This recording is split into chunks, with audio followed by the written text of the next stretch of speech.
Boots, thank you for the luck. Hey, gamer. 2084.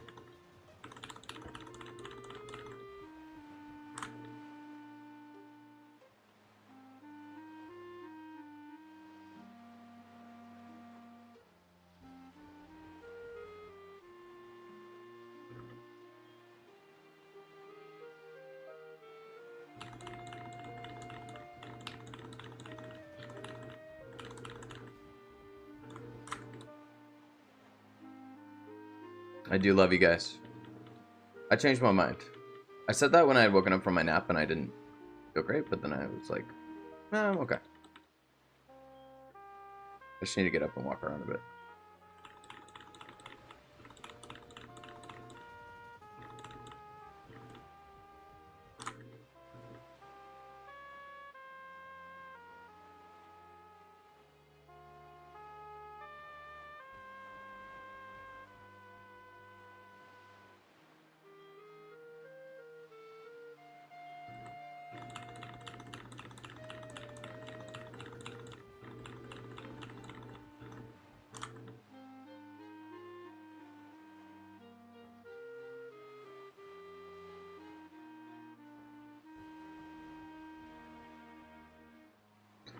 The new Halo remake is the worst game I've ever bought. Isn't it just the campaign? What's the point of just redoing the campaign and not, like, having multiplayer or anything? Is it that bad? I don't think it'd be that bad. I mean, I could see it being disappointing and it not, like, doing anything new. But also, it's like, if it's a remake, that's kind of the idea, right? Sort of.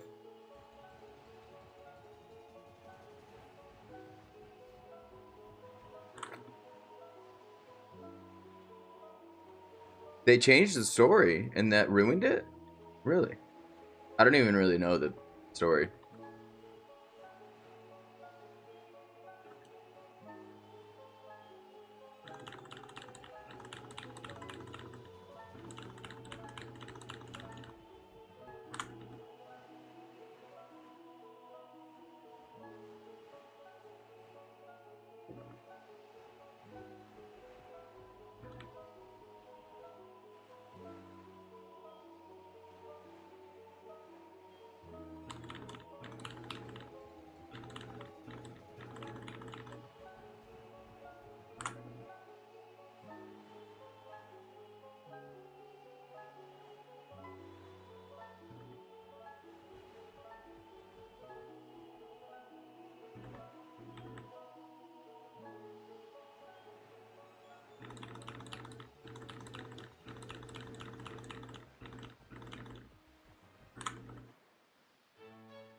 Dirt, what's up, Dirt?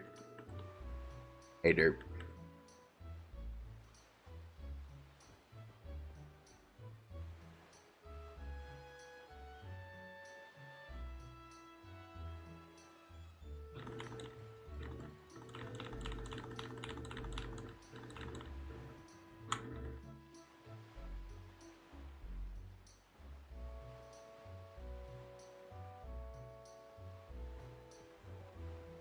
You doing great at game you ordered to ride? What game?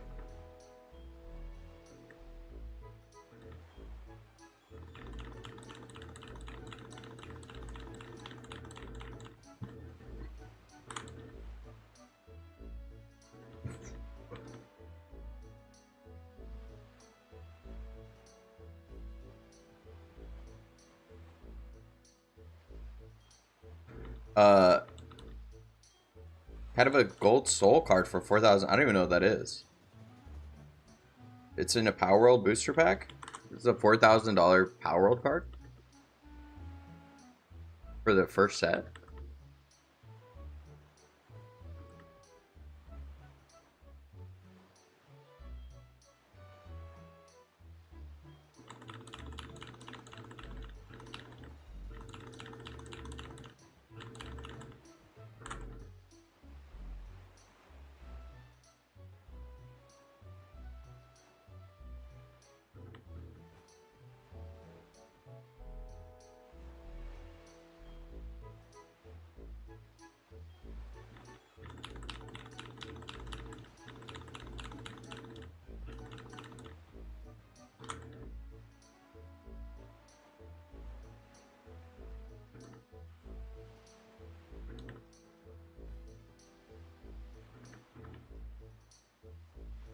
Hello Kitty and Friends Freeze Tag Party. You know, I had a feeling it was a Hello Kitty game. And my feeling was correct.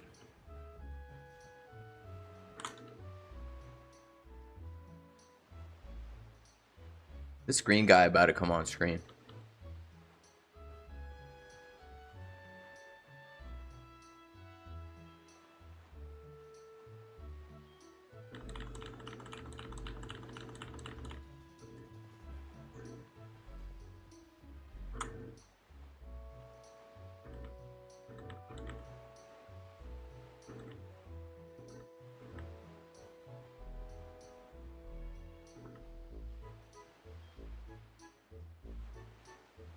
Montour, are you a Torkoal? Because you make my day quite sunny.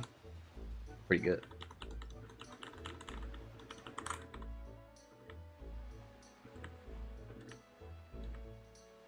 I think I'm more of a... I'm MEWTWO. I would say that even if we weren't hunting for MEWTWO right now, actually.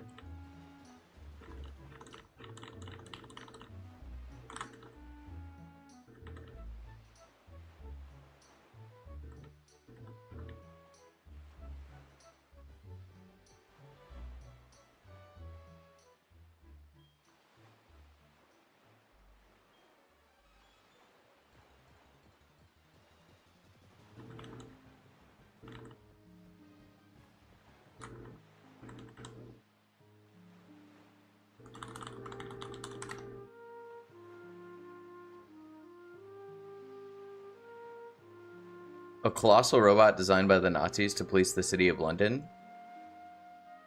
What the fuck? In Wolfenstein, specifically. Are you MEWTWO? I'd love for you to show me your strength tonight.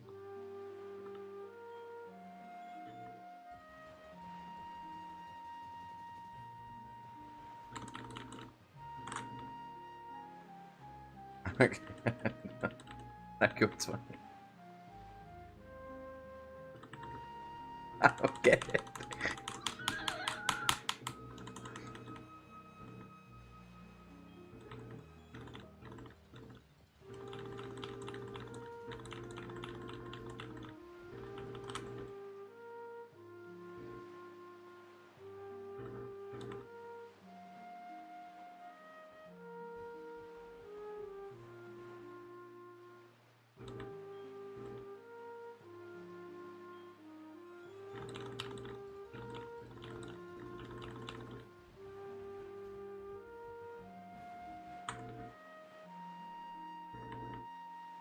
Is that right, Amy?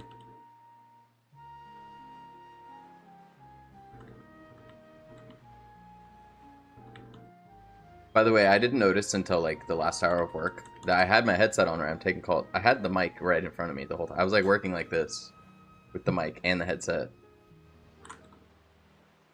I noticed I was like...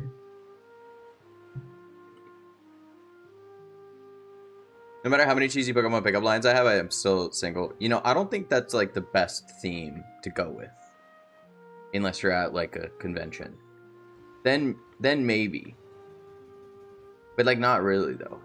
Because like I think that's not the right environment to try to pick people up. Like to be honest.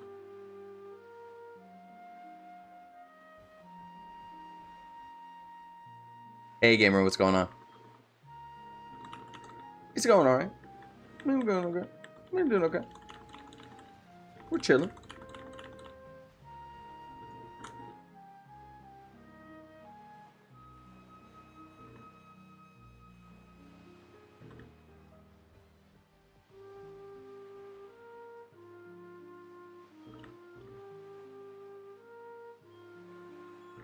You still playing Borderlands? I just finished BL4. Not really. We haven't been doing Crawl Mondays for a while. We'll probably get back to it eventually, but yeah, we haven't been doing it, so.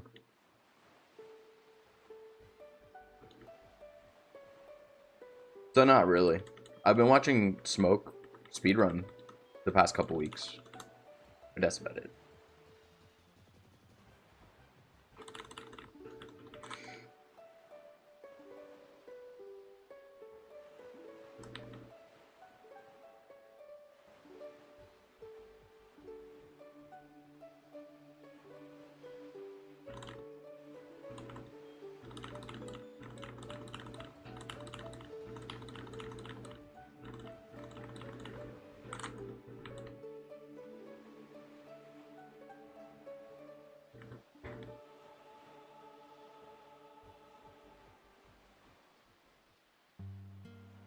I remember the Armory farm so vividly. That's so long ago.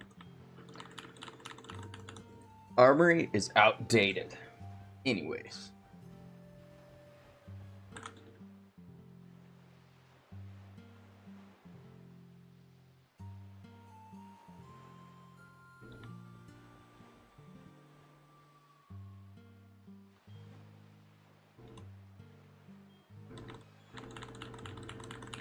Craw is new friend. Armory is no longer best friend. Craw is new best friend. Best friend.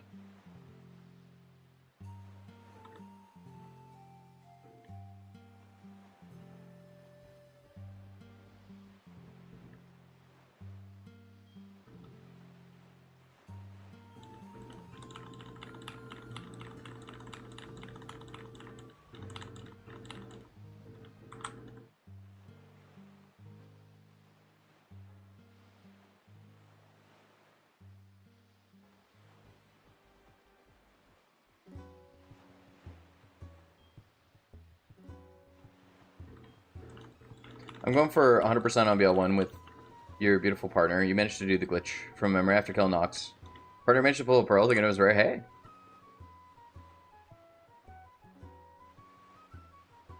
That's nice. Yeah, when I went back to do the armory, I hadn't done it in a while, and I forgot where the spot was to get in the armory. I was like, wait a minute. Which one is it?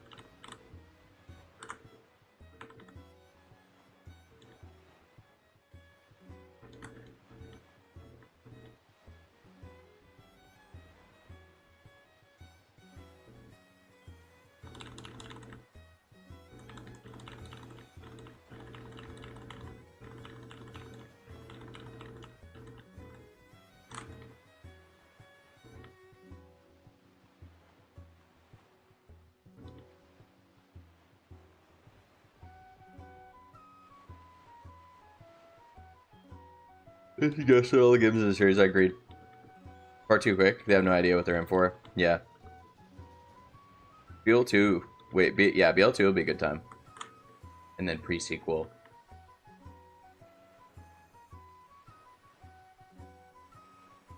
BL3? Okay. Wonderlands? Alright. BL4? Okay. Alright.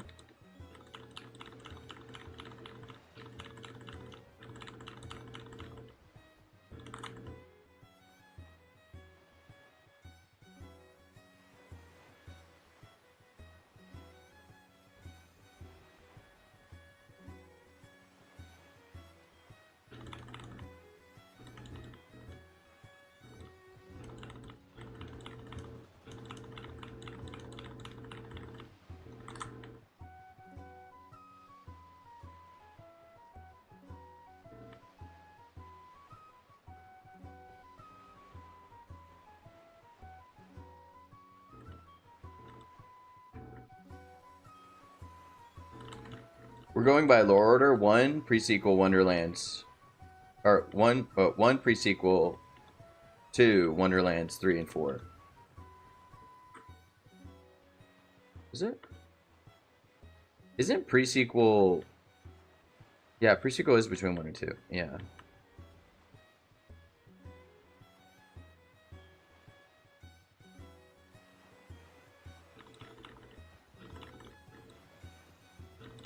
Unless?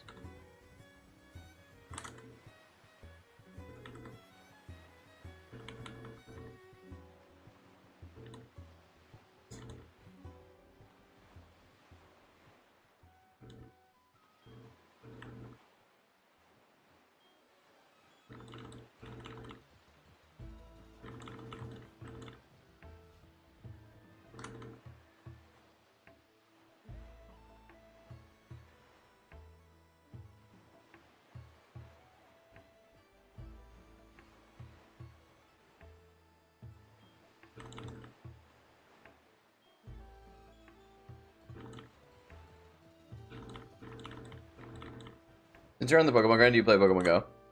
I got into it a few months back. No, I don't play Go. I probably never will. Not my thing, really.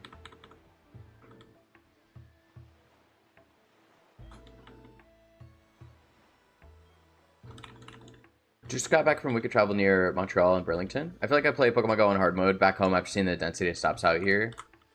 The humidity sucks, yeah. I'm a humidity hater. I don't like going outside when it's like murky. I don't know. When it's like soggy. When the air is soggy. I don't mess with it. It's not the heat that'll get you.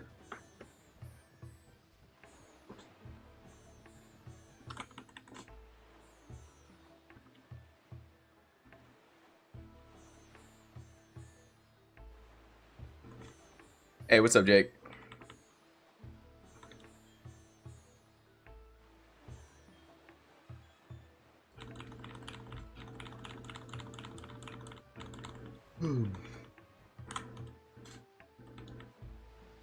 Oh, you know, Professor Rex was doing a Pokemon rescue in Montreal. I think that was today.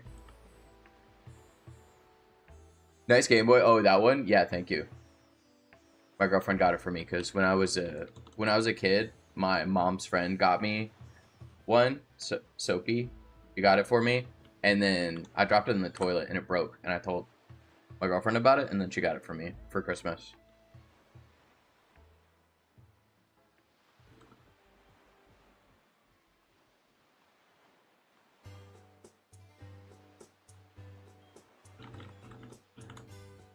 That's the gold and silver one. You know, I think it came out at the same time. Yeah. Or like came out as a special edition one around that time. Your jelly, I don't think they're too much. You can get one.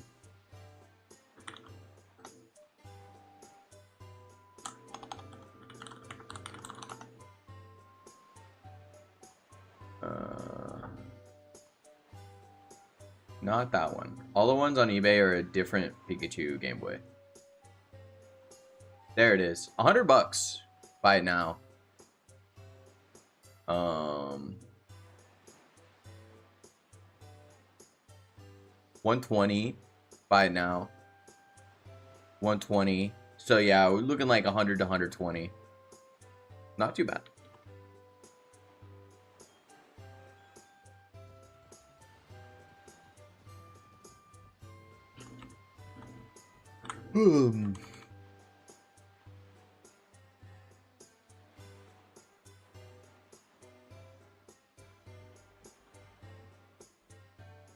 Also, yeah, it's interesting that Pokemon Go is like you can be at a disadvantage because of the country you live in or like the area you live in or whatever.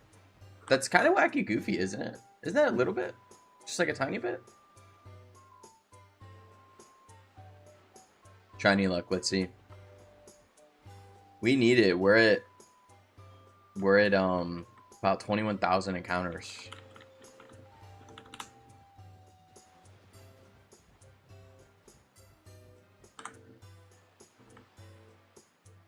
Yeah, I'm in the US on the East Coast.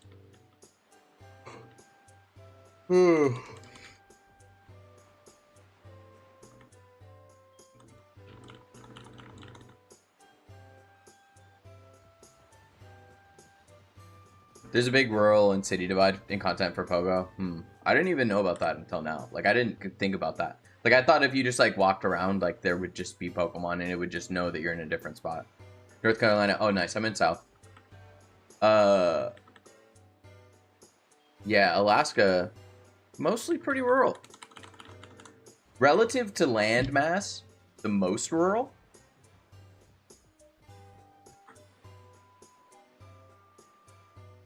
Population relative to landmass.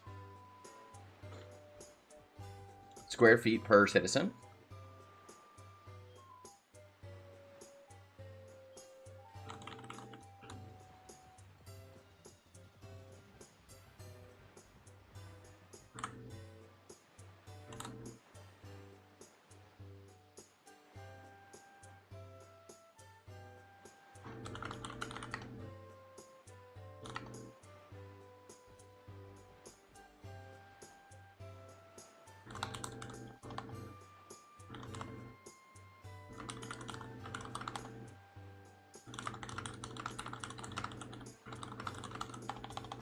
I gotta check something real quick, chat. Any shinies the last few streams? I was busy moving. No, Nick. No shinies, unfortunately. You've been pretty unlucky. Gotta check something real quick, chat. Bear with me.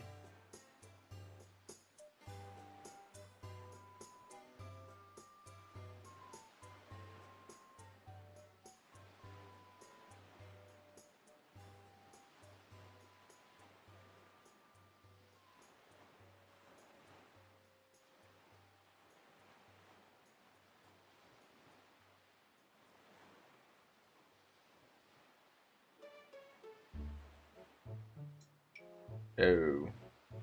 I mean, there's one on the website, but it says it's cam. I mean,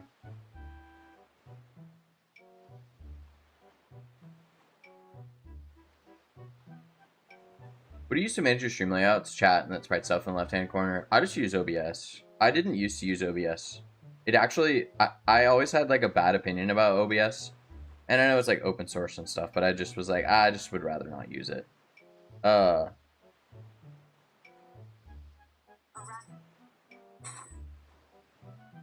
Yeah, okay.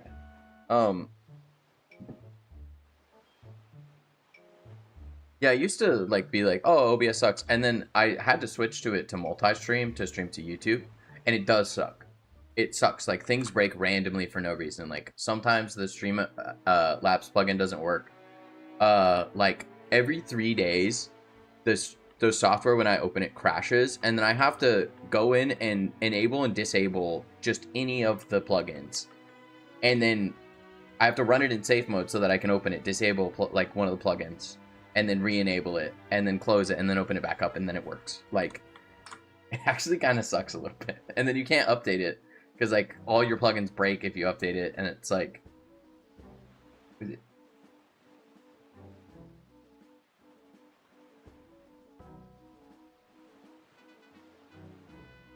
You're good. If you paid it, you paid it. That's it.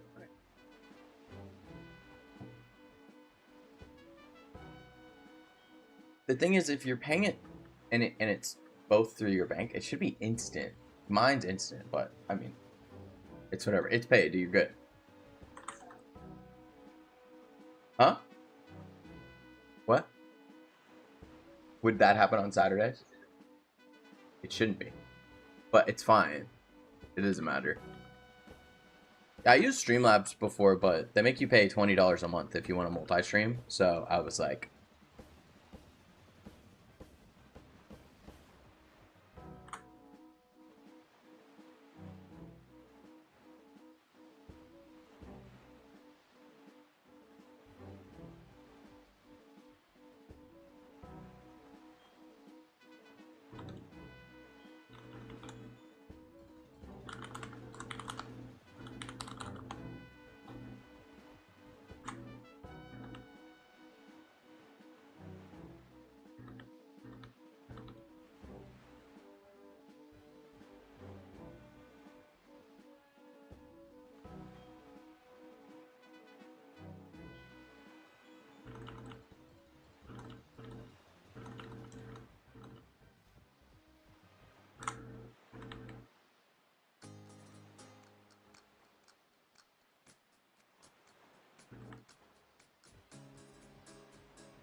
sick of gamers being walked all over by big gaming. Do you mean like Sony getting rid of discs or physical media?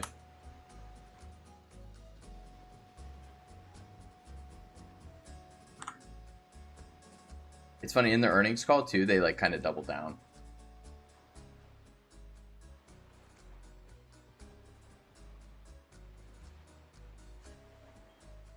Xbox Series X is $1,000. What the hell? Yeah, and Nintendo sues people for drawing their characters and shit, so. Or playing their game on stream without their permission. In some instances, they'll get you. Paid $600 for mine 6 years ago. Yeah, it's crazy. I think it's the reason why is that there's been a pivot to not selling consoles at a loss. So.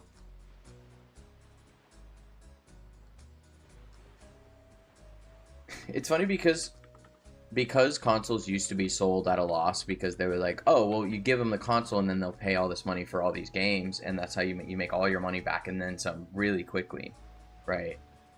And like you stay competitive with other consoles. Yeah, AI is probably a huge contributing factor just because a lot of the components. Yeah, just computing is getting more expensive because of the demand and supply not keeping up.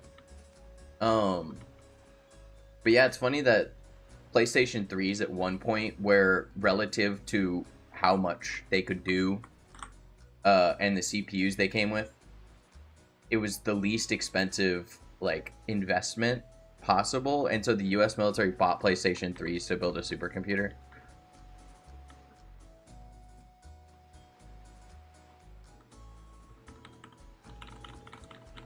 And they connected it to like a missile system or something. AI success, I always have been, always will be an AI hater. Well, the thing is that like I think I've heard almost nobody talk about this nuance, but like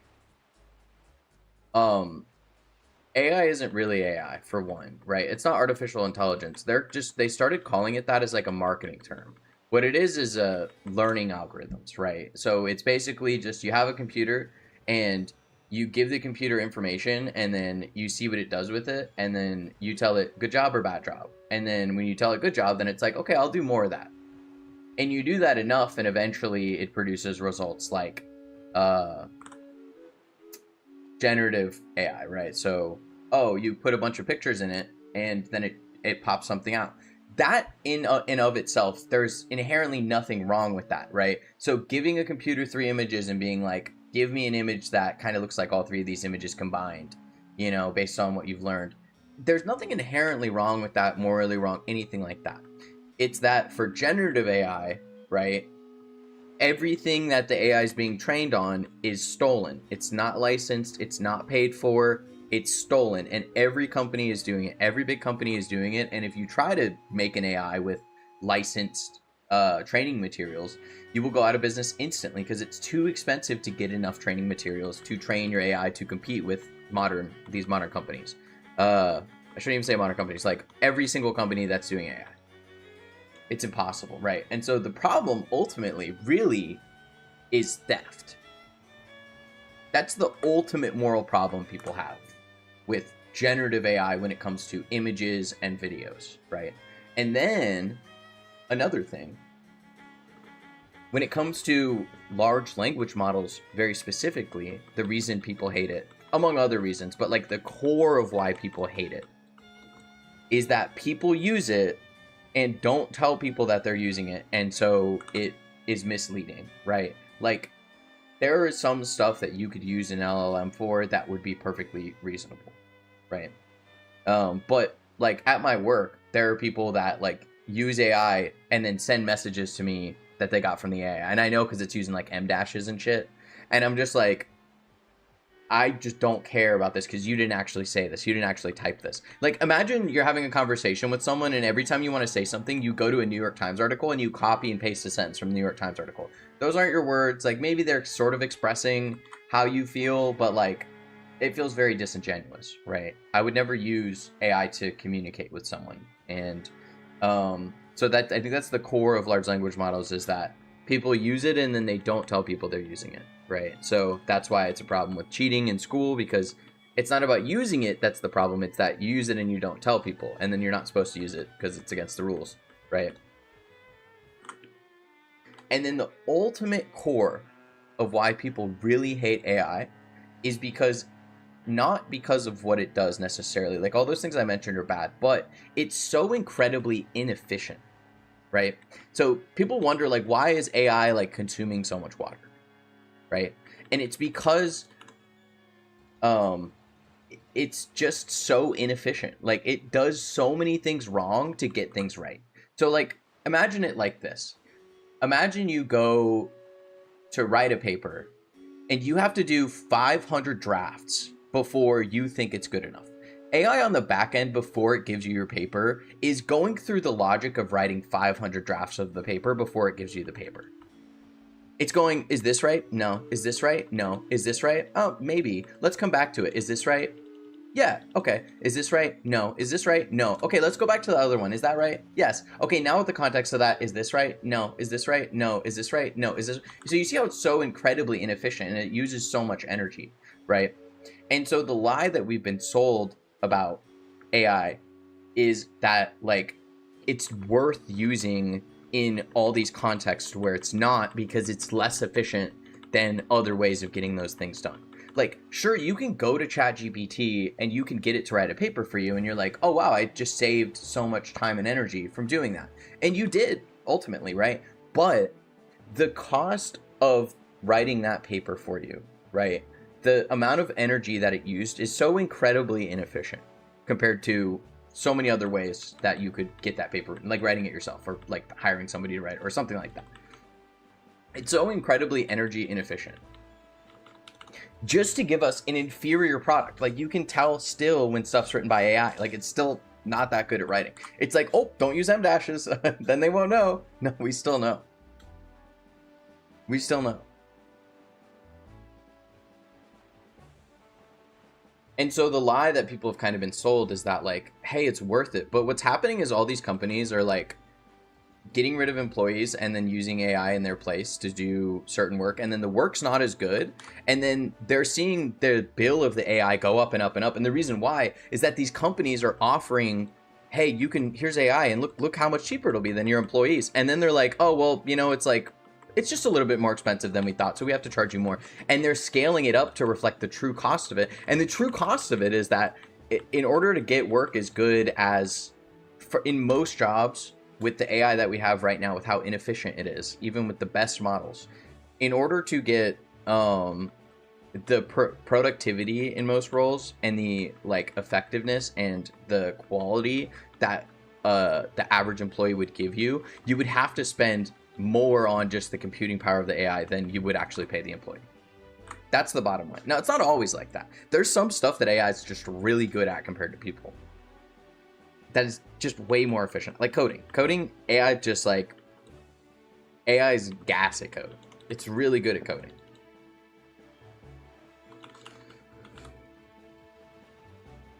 AlphaFold is an example of good AI. I haven't heard of it. What's up with that?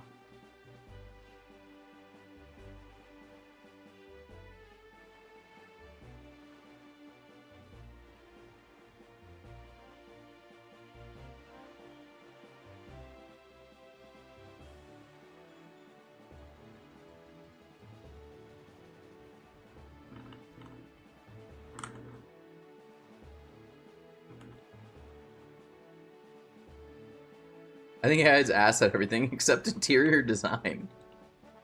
Wait, why are we dropping frames again? Yeah, I think that I said earlier that the frame dropping issue was fixed, and then it wasn't. I'm sorry. I'm not sure. I'm gonna have to buy something to fix it.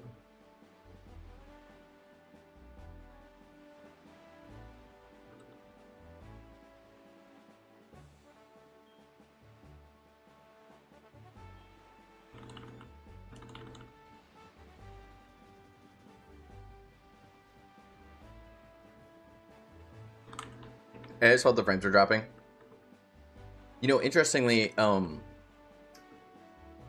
I think part of it is that we have not great electrical lines, and then I'm using Ethernet over power, and so I think that's probably it. Ultimately, I don't want that to be it because it means I need to buy another thing, but that's probably it.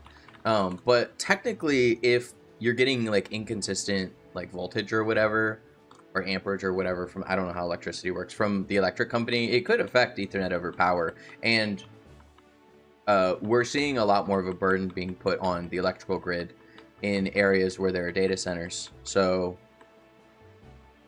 technically AI's fault. Apple and the iPhone's fault. That too.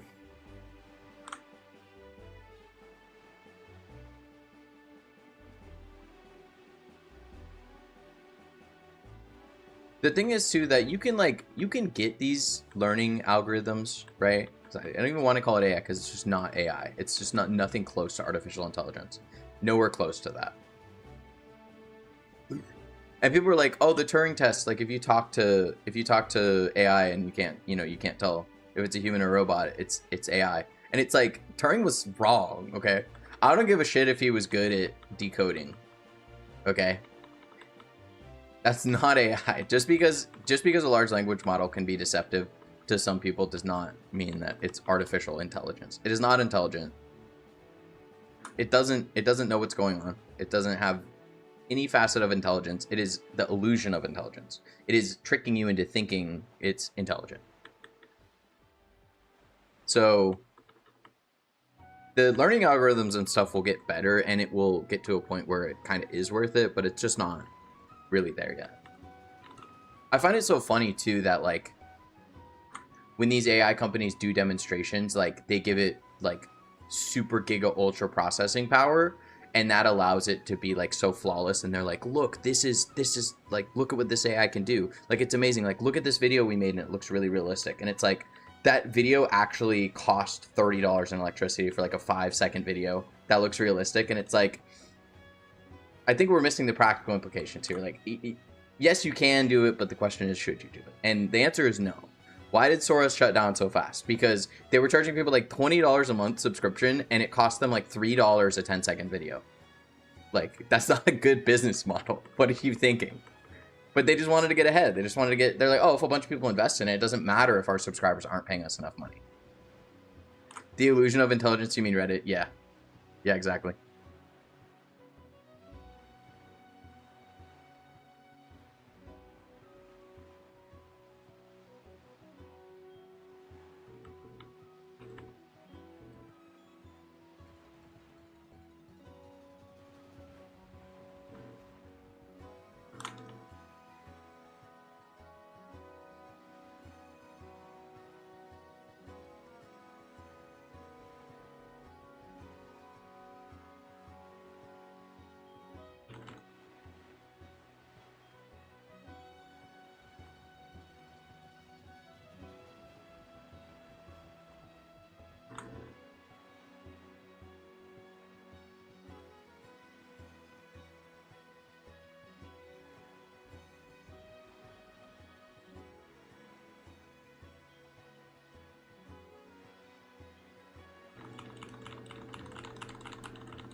81, 17,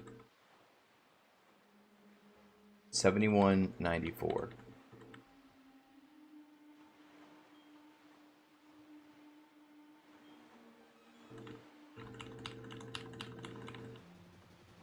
Do you always finish each hunt before moving on? Like, did you find that Paris the other day? So I just rotate hunts, based on the day of the week. So Mondays, Hard Gold Soul Silver. We're doing MEWTWO. Tuesdays we do Black and White 2. It's Black and White Tuesdays, and we're doing Pan Pour in that game. 10% Shaken Grass Pan Pour. And then Wednesdays we do Fire Red Leaf Green. We're doing Paris, but we're kind of taking a break from the Chansey Safari Zone hunt to do the Paris. But once we get the Paris, we go back to Safari Zone. And then Thursdays we play Gold and going for Ho-Oh and Gold. And then Fridays Pokemon Sapphire and we're hunting Kyogre. And then we have a Platinum save going and we're hunting Rotom in that, but that was kind of a Halloween thing, so I don't know when we'll resume that. And we have a Bidoof hunt going in that game too. And then I was playing Coliseum on Sundays, but then Sundays became... I was streaming like 7 days a week, and I was like, I gotta take a day off. We did Sundays. So Coliseum kind of just got thrown out of the rotation. We'll start it back up soon enough, but...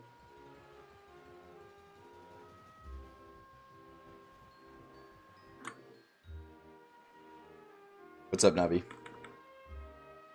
Or Stealth?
I tried playing Legends Arceus as Legally Blind. Personally, I could safely say least accessible Pokemon game in the series. Why is that?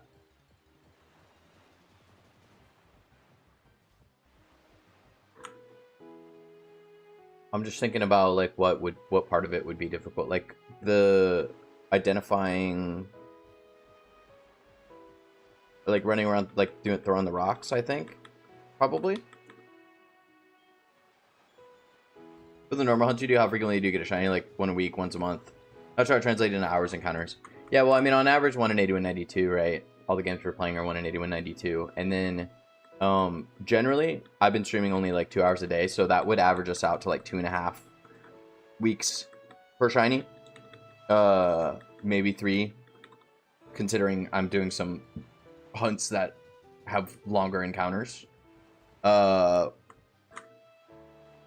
Previously, I was doing 4 hours, and it was closer to like a little over a week per shiny. Yeah, and if my goal right now is to be around 3 hours, but I usually can only do 2 hours. So, but if I was at like 3 hours, it'd be like 1 every like 2-ish weeks, 1.5-ish. All the Pokemon are really small, I guess, relative to the screen size. Yeah, controls are different from the other games. Can't read. Oh, yeah. So it's not a straight line like most Pokemon games. Can't just rely on the map. Yeah, I could see that. Just got back from seeing the Odyssey. We have a good time.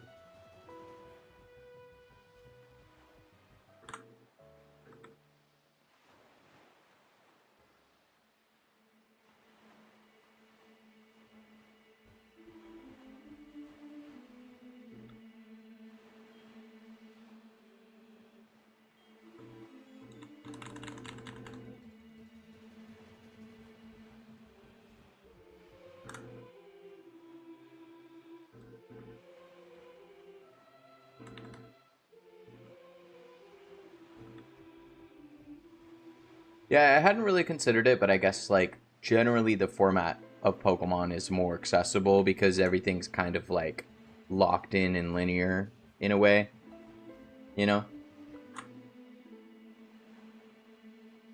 It's kind of how I had same controls that Sword and Shield had. Pretty good. Didn't blow my socks off, but decent. That's good. That's a good sign.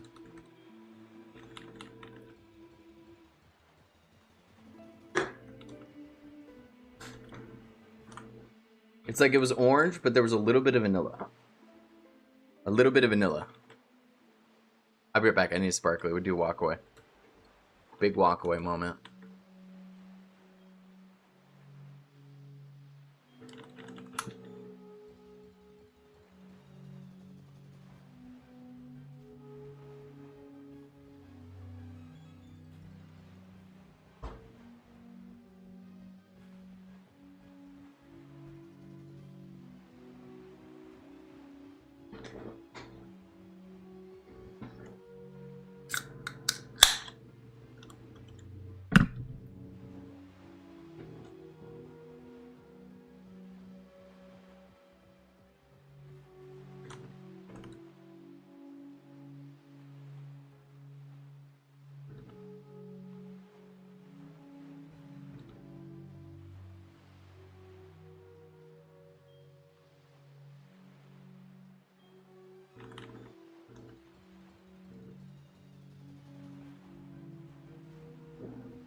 I wish I could enjoy it like everyone else does. Yeah, that sucks. I wish I had a solution, but I mean, if they didn't add any specific accessibility features, then I wouldn't necessarily know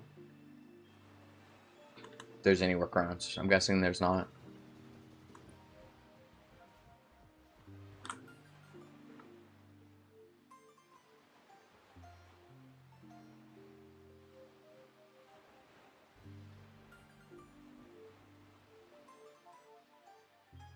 One slight positive to consider. You could shiny hunt because there are noise notifications. So you kind of have to get into a situation where you could find a way to reliably shiny hunt them. That's the only thing. You know?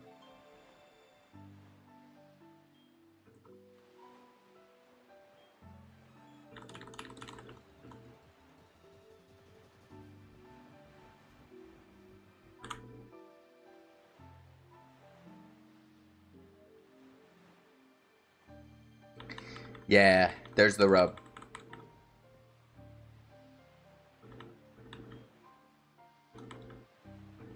And I mean, also, like, for me, I wouldn't mind doing it that way, but I think a lot of people want the shiny so they can use it in a playthrough, right? Like, that's the whole thing for a lot of people. I think most people are like that. Like, they don't want to just get a shiny to put it in a box and let it rot, like I do. Like, this Mewtwo, he's high level. He might just hang out in my party. But I'm not going to, like, use him for, like, a playthrough or anything. We already did the playthrough. Even if I caught him early game, I probably wouldn't really use him for the playthrough because I'm not really doing the playthrough, you know. Only reason I tried playing it again last night, I found out I could get a free shiny that could replace the one I lost in Let's Go. Oh, that's nice. The Ponytail or something? I'm not sure if that's the one you're talking about. There's like a mission and it's like a guaranteed Ponytail.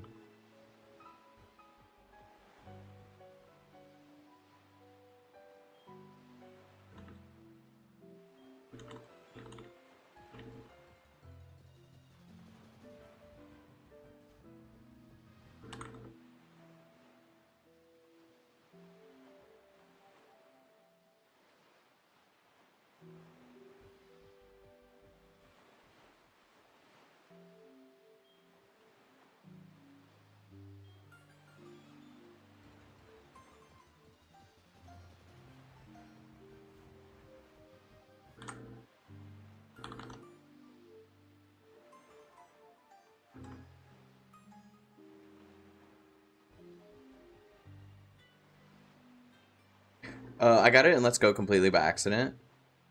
Or you got it in Let's Go completely by accident, but unfortunately due to an Animal Crossing incident, I accidentally deleted the profile that had the save on it. Oh, unlucky.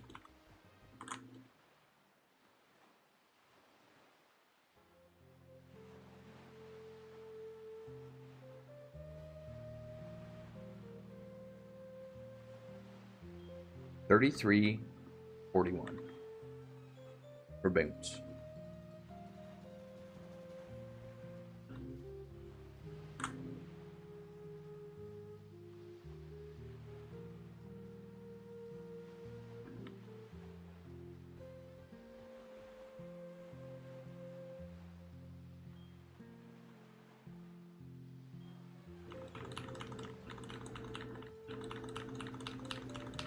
Favorite guaranteed shiny? I can't even really think of any off the top of my head. I'd have to like see a list of them and then pick one. We'll say Haxorus. That's the one I can think of off the top of my head. I think if you complete the national dex, you get a shiny Haxorus. That's pretty good shiny.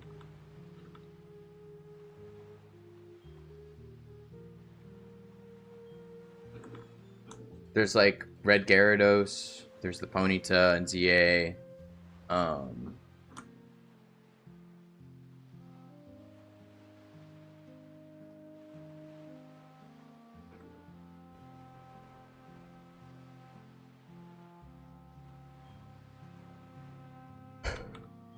I guess there's the like the gift, like event kind of gift ones they do. Like they give out like shiny Koraidon and Miraidon or whatever.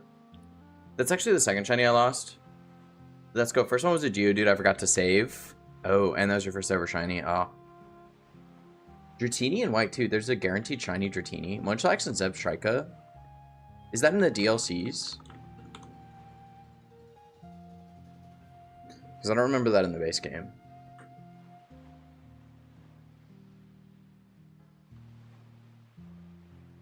Oh, and Gibble in black too. I vaguely remember that.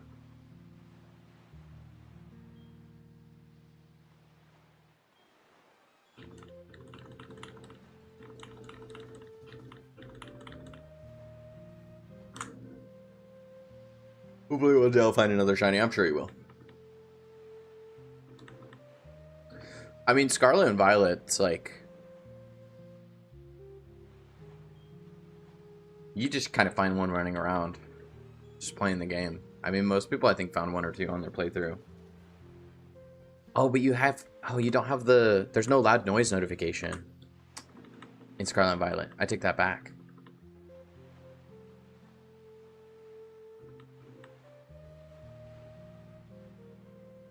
Yeah, you'd need to visually identify. That's the only way. I feel kind of bad too because like my favorite part of Scarlet and Violet was the fact that the shiny hunting didn't have the noise notification. And I feel like the noise notification would make it more like would allow for that, but also it would completely annihilate the like visual aspect of it, which I thought was the interesting part. So I'm a little bit torn. The thing is, too, you can add, like, an optional loud noise notification for shinies, but then everyone turns it on and uses it anyway so that they don't have to look. And that becomes standard, you know? That's pretty common. Like, in Borderlands 2, there's, like, colorblind features, and it just makes it easier to, like, identify certain weapons. And so pretty much everyone changes that colorblind feature to that particular accessibility feature. Like, there's one for a specific type of vision. Like people change it. I changed mine. It changes money to green instead of it being yellow because that looks like legendaries. That was the main thing. Small ones I'd never be able to tell. Yeah, there's some really small ones too. I couldn't even tell Sunkern. Yeah. Hey, what's up, Bernesh? Was hunting for shiny white stripe Basculin earlier in Scarlet Violet, specifically the one on the mark in the current event right now. Isn't it very subtle?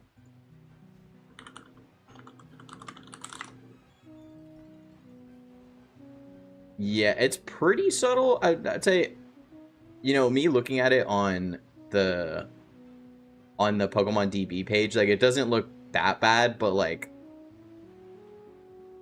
when it's in the water, I don't know about that.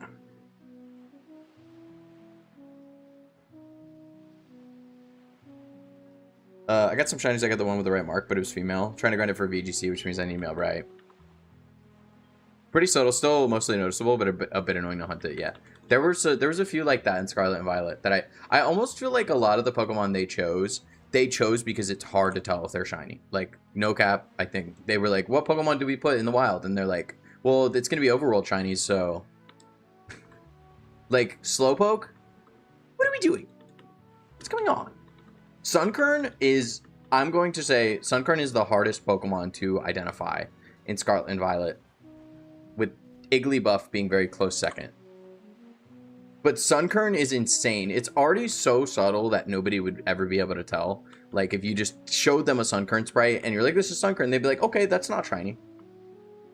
But then in Scarlet and Violet, you add in lighting and angles and shadows. It's just like... Scarlet Violet removed the bumping into wall sound effect, which was the same sound effect since the beginning. I didn't use it since my vision's decent. Others did.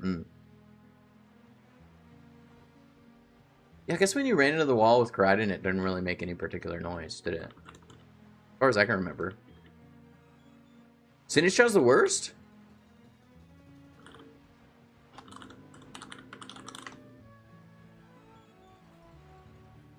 What the helly? Oh, the rim turns... Well, I mean, the rim does turn a lot brighter. But only the brim changes. That's a bad shiny.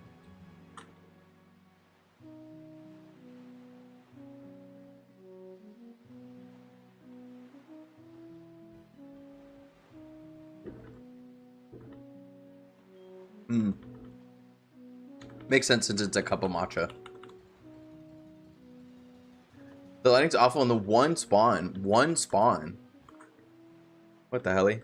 That teacup's the worst. I had to kill a bunch to evolve. One of my Pokemon, I just had to hope my Pokemon was killing some. I wish Sinistchow became more like a regular tea color, maybe brown or something. Well, yeah, so there's roasted matcha, right? So they basically grind the matcha down and then they roast it. And it's like brown and it becomes like nuttier and gets rid of a lot of the like grassy flavors and leans more into like a nutty, toasty flavor, more like closer to coffee. It's becoming pretty popular now just because matcha had its time in the spotlight and everyone's like, well, now what do we do? And it's toasted matcha. So it could have become toasted matcha. I'm just saying.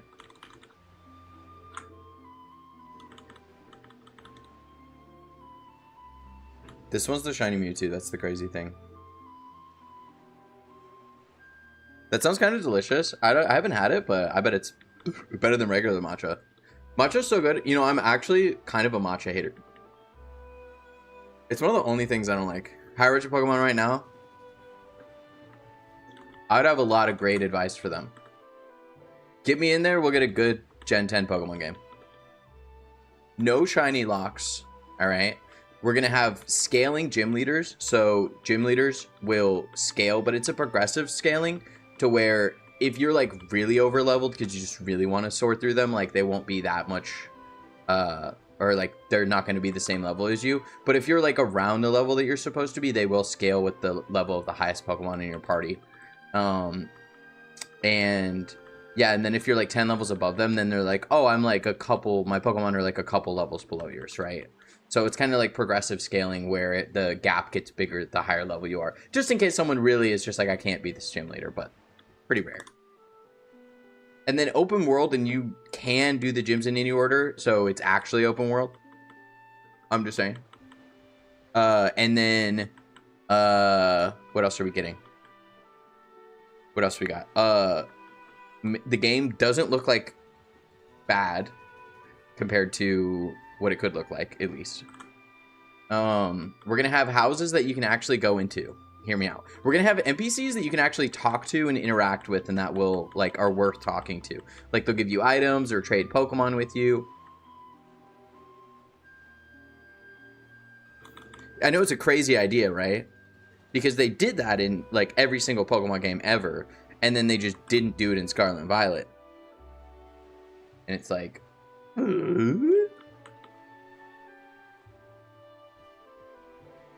I was so happy when I finally beat Fire Red. It took me several months to get enough EXP. When I made it to Blue, I beat him first try. Hey. Houses you can go into, NPCs with interesting interaction. What is this? That's what I'm saying. I know it's mind-blowing, but it's what we got to do.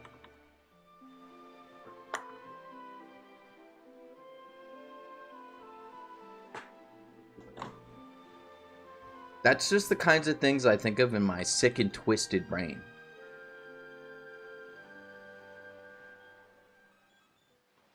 Problem Scarlet Violet, it got rid of so many things like trying to find one person who prefers picnic breeding to daycare breeding. I don't think they exist. Yeah, picnic breeding was interesting. But you couldn't really like go do something else and then get an egg and then go do something else. You had to like just be chilling in the picnic.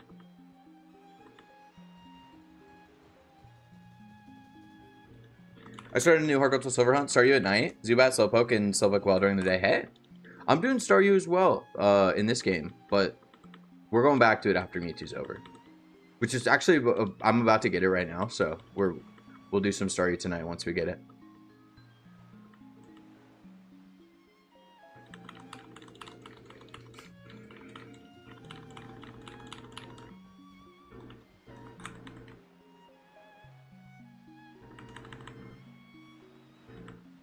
You were here for the pre-announcement of the shiny. That's right. You can say that. This is the most pet peeve of all pet peeves. They changed the mystery gift music so that it no longer plays in the mystery gift menu. But only play when you receive a gift. Huh. I would have never thought about that one.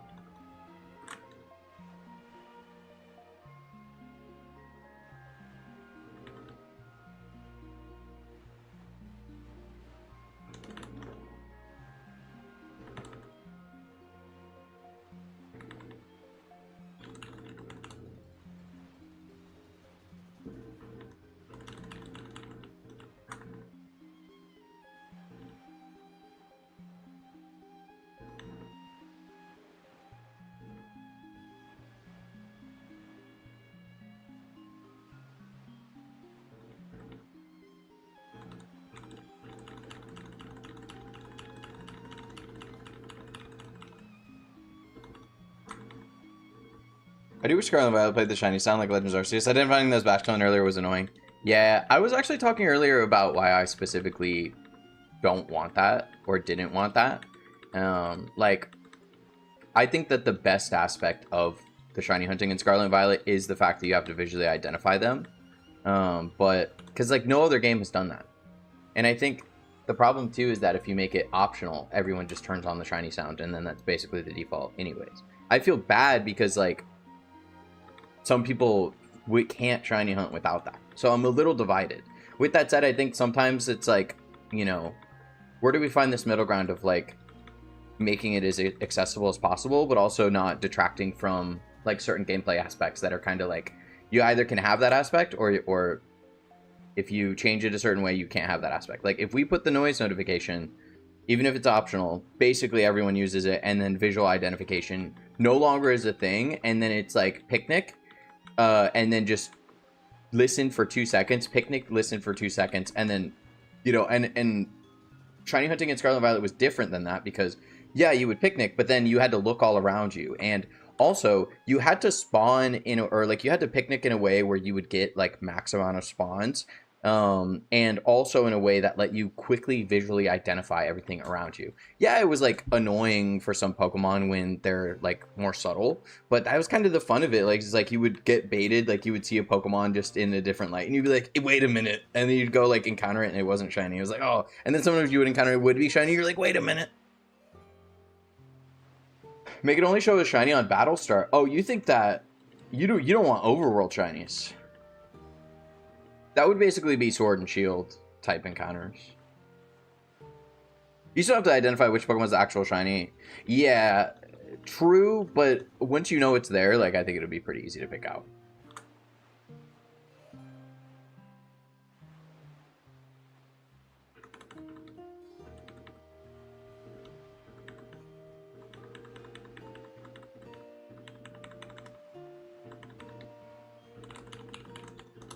Like, so if I go do a hunt for like, I don't know, some random Pokemon like Gardevoir or something, and I'm doing the hunt, I have to look through, let's say I'm using like a shiny charm, I have to look through 1,000 Pokemon. I have to look at 1,000 Pokemon and then eventually see which one it is. If I have the shiny noise notification, I have to look at 15, maybe. I guess on Switch 2 there's more spawns, but...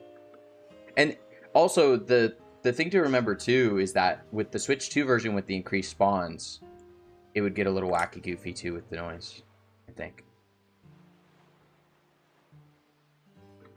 With that said, I don't necessarily... It's not like I even think that should be the standard for overworld shinies. It's just like, I liked having a game where you had to visually identify. Like, that was the whole mini game of it. Because it provided, like, a different aspect to hunting compared to the hunting that I do right now, right? Instead of a patience game, it was more of a efficiency, identification, like, strategy, spawns game, right?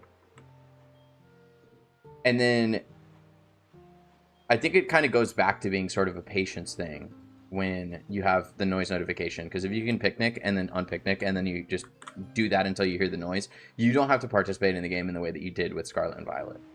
You know? Pokemon needs to add voice acting if it's all most of my problems. True.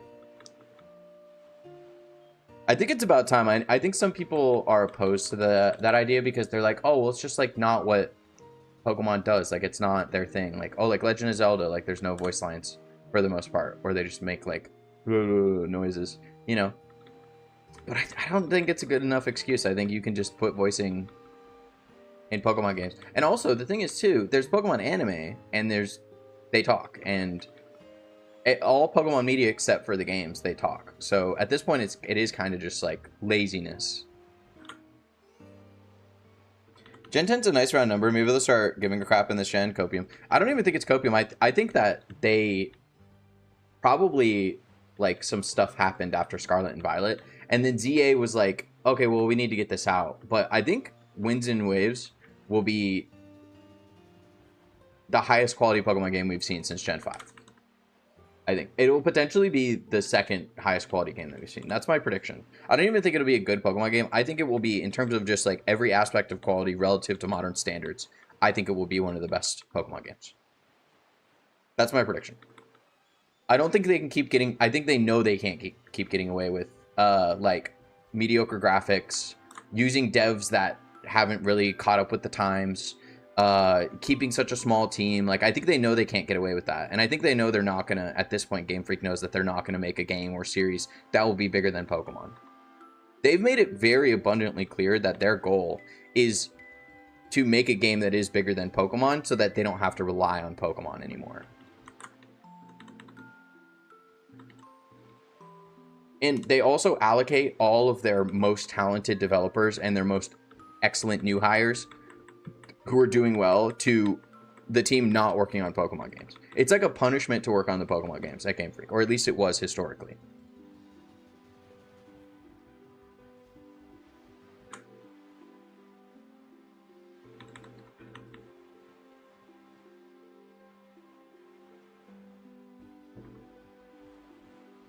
English Electabuzz noise only.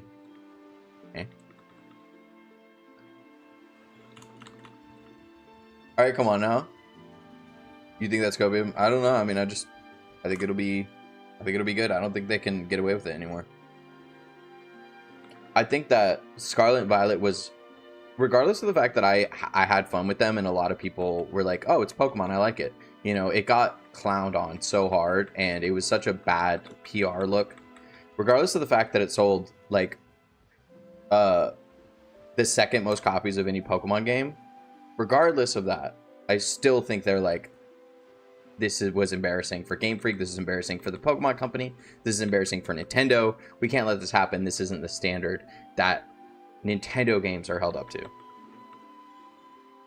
Safari Zone and Fire Red I thought I would hate, but I loved it so much I took part in Safari Week 8. I didn't. I did Mr. Mime Eggs instead of doing Safari. Because I'm a hater.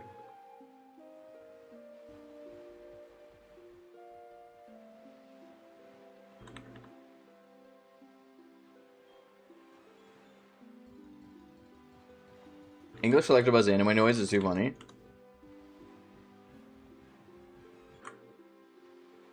Yo, have a good one, Bernesh. We'll see you around. Thank you for luck.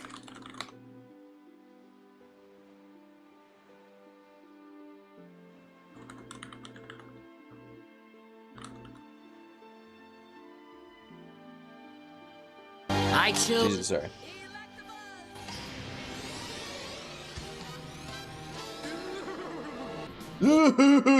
What was that? What do you do with all your shinies? Do you keep them on the game they're caught, or did they eventually get migrated to home? Yeah, I just keep them on the game they're caught. I back them up. Amy, thank you for the luck.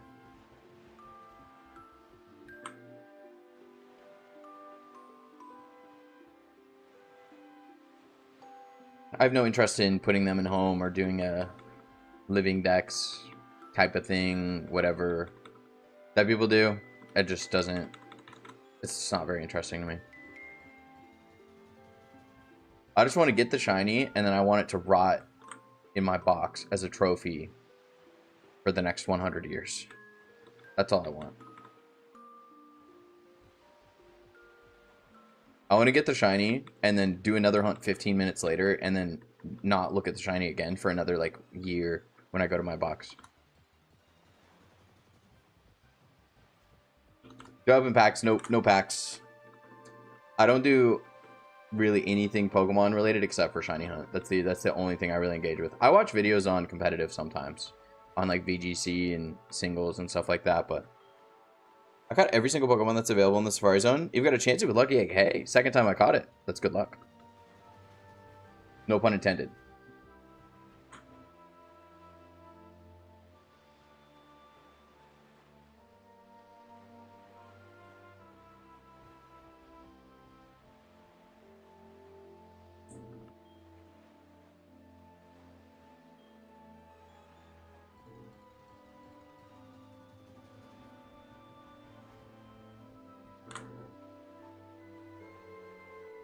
Hear me out. I have a proposal for a fix for the Scarlet and Violet visual thing.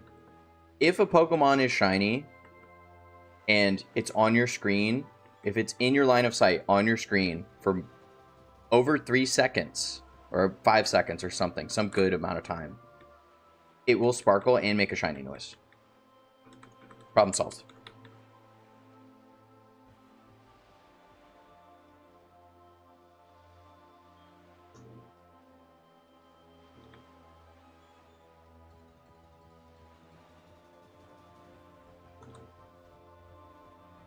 I was a minute behind him. I missed your response. Oh yeah, I don't open packs. I don't really do anything Pokemon related except for shiny hunt. That's the only thing I do is shiny hunt. So no Pokemon Go, no packs, no playing through the games. That's about it. I think that's all the stuff you can do with Pokemon, right?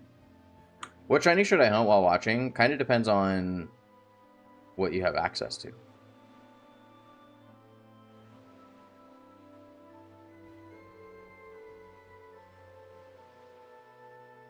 You like shiny hunting too?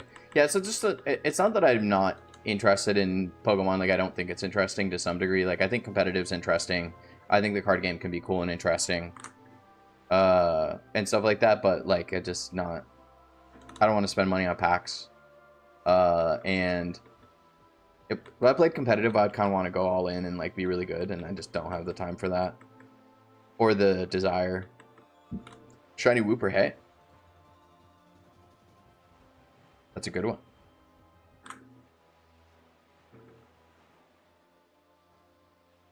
I don't really watch like any media Pokemon related, so I don't like watch the anime or movies or anything like that. Not super interesting to me. Kind of more targeted towards younger people anyways, and I know people say like, oh, well, the games are too, and it's like, yeah, but I'm not really engaging with the core gameplay loop, you know? Completed pretty much every single Pokemon game on Switch except ZA and Arceus. Yeah. Spending money on packs in 2026 is burning money. If you can get it at MSRP and then you don't open it and then you just keep it for a little bit, then it's actually growing money on trees. But otherwise, yes. Actually buying and opening, yeah, pretty much.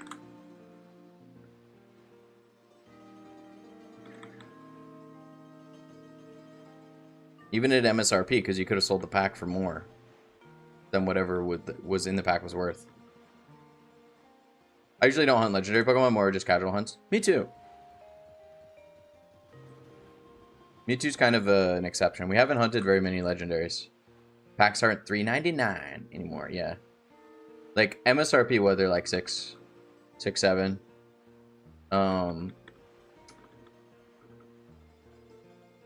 Yeah, and like non-MSRP, like if you're getting it on through any other source, it's like gonna be bare minimum double. Like maybe right when the pack comes out, it's double, and then it's just more and more once the printing stops.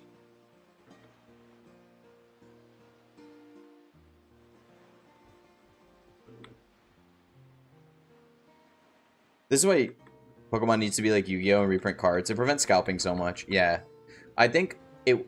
I will say this much: you're correct in that it would help with the scalping a lot, because the value of cards would go down, of older cards would go down. With that said, I don't think it would entirely eliminate the problem, and the reason why is that a majority of people who deal with Pokemon cards don't play the card game. And the problem with Yu-Gi-Oh! Or the benefit of Yu-Gi-Oh! Is that most of the time, the most valuable cards are good in the game. So that's the number one driving force. The driving force behind Pokemon cards being expensive is so many other factors. How much people like the card, right? Like the Moonbryon. And whether there's a waifu on it.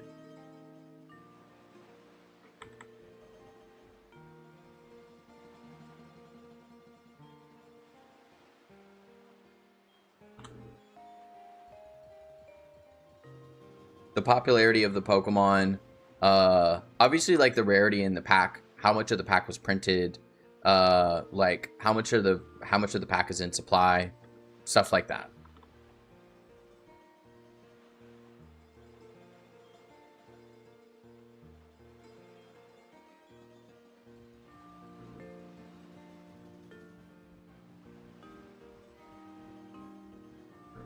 I don't want to wear my console soft resetting. I've been playing on SP recently. Fire Red. What do you mean wear? By soft resetting.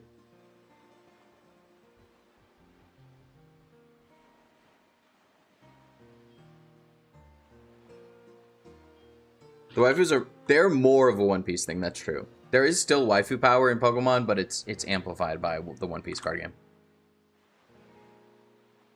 I don't understand why people collect cards not to play the game. So I don't collect them since I can't read to play the game. Just to collect, you know. Like, if someone collected, like, stamps, but they're not sending letters, would you be like, you know? Not really, right? You'd be like, oh, okay, you just are collecting it to collect it. Just because you could use it for the card game, I don't think obligates people to play the card game. I think they just want Pokemon cards because it makes them feel good and they like certain Pokemon. Having the cards makes them feel complete. Not in a bad way. Necessarily.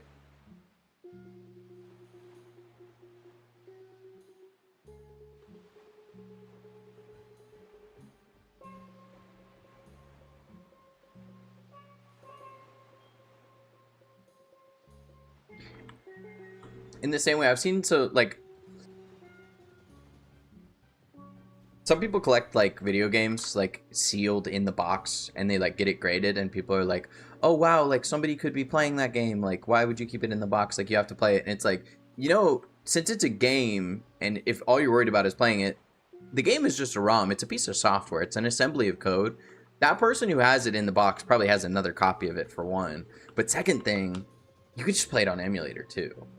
So, I've seen people say, like, criticizing multi-hunters, they're like, oh, like, how dare you have 12 games? Like, a kid could be playing that game right now. And it's like, I don't think kids in 2026 are interested in playing old Pokemon games at all. I do not think that they care. I think they don't want to play them. So, I don't think it's a very valid criticism against multi-hunters.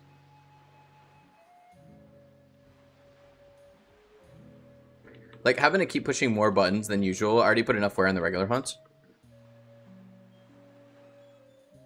I guess some of the buttons a little bit more. You don't... I mean, I guess relative to soft resets take longer usually. So overall, there is more button presses per shiny, technically. Per minute, not really. It's about the same. But like overall, by the time you get the shiny, you will have pressed more buttons, I guess. Another problem with them reprinting is, unlike Yu-Gi-Oh, Pokemon retires cards, so a lot of them would no longer be compatible with the metagame. Oh yeah, they do like formats. So it's like Magic, but they never bring cards back. Like cards are never playable again. So any value that cards have are purely for collector's value, unless it's a brand new set. And very rarely are like the most expensive cards also the strongest. Like I feel like in a way they almost avoid that because they don't want it to inflate cards too much. Because like if you have like the most coveted card from a collectible perspective and it's the best card in the metagame, you then have like a $6,000 card raw, and then it's like they don't want that, I don't think. Or do they? But I think there's some strategy by them to not make the most coveted cards from a collector's point of view also the best cards in the game. I think they avoid that.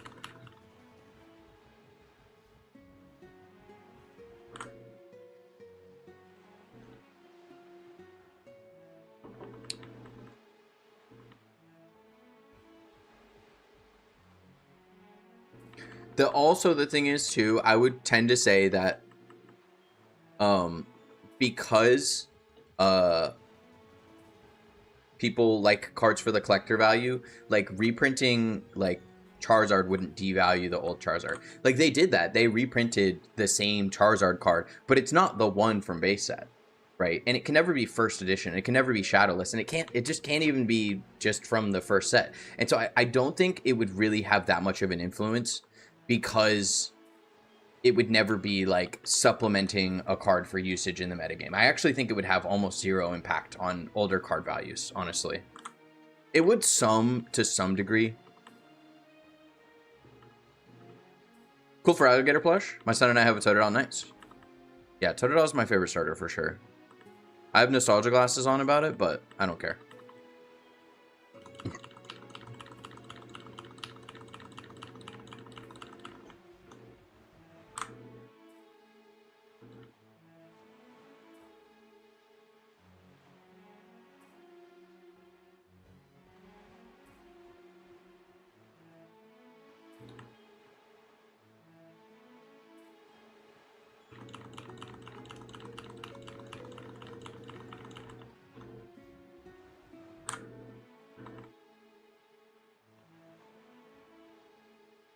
I hate scalpers. Thank you for explaining more about the CCG. I've never really been involved with it, so I don't know a lot about it. Yeah, understandable. I mean, most people aren't. They don't know.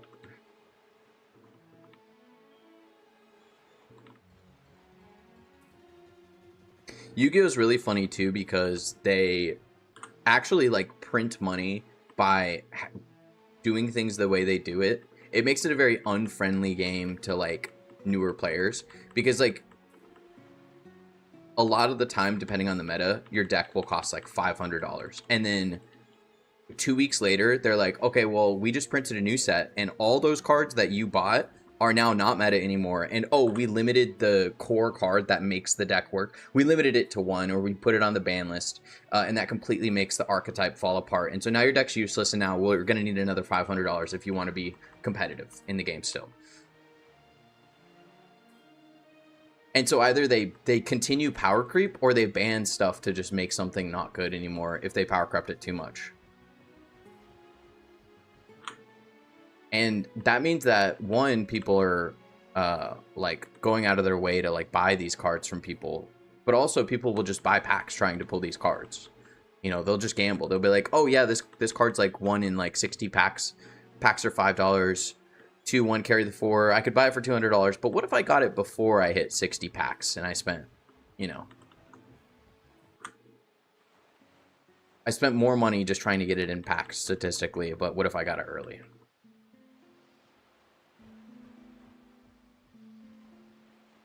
The base Charizard has a lot of cards featuring that art, but it's not exactly the same. Yeah, and I think people just The thing is that sometimes people care where something came from, and sometimes people don't care where it came from. Like, for example, with a shiny, there's a lot of people that are like, why would you hunt it in this game when you could get it in this game? And it's like, well, I care that I got it in this game, right? But a lot of people are like, oh, why hunt Ghastly in Heart Gold Soul Silver and spend 30 hours on it when you could get it in Scarlet and Violet and spend an hour on it, maybe? Or if you sandwich and you got your shiny charm, all that stuff, you probably get one in like 20 minutes, right? 15, 10 minutes, whatever, right?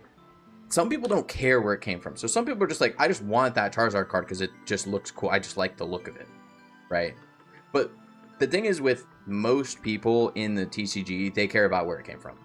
And same with people who shiny hunt. They're like, oh, I care where that came from. When I occasionally play Yu-Gi-Oh! I played the mobile app, Duel Links. My deck's horrible. Yeah, I played Duel Links for a while. I did free-to-play Duel Links. It was just a fun little hobby for a little bit of nostalgia. I actually only played because they had Dark World cards in it, and I'm just a Dark World enjoyer. And it was very hard to get a even playable Dark World deck together. And it really, I wasn't there by the time I stopped playing.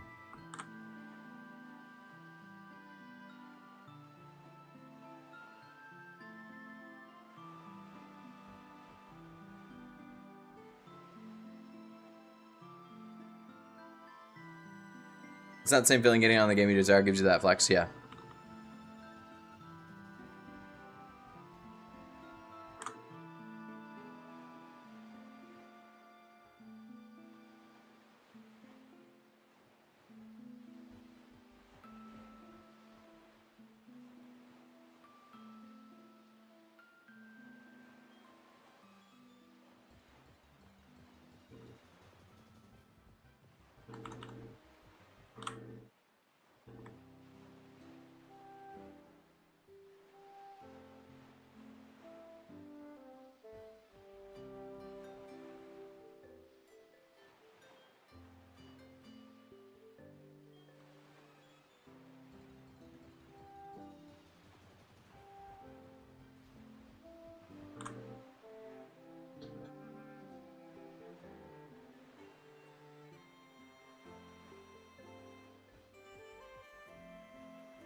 My cousin on his first Pitch Black packs, he got the SIR Darkrai from an ETB.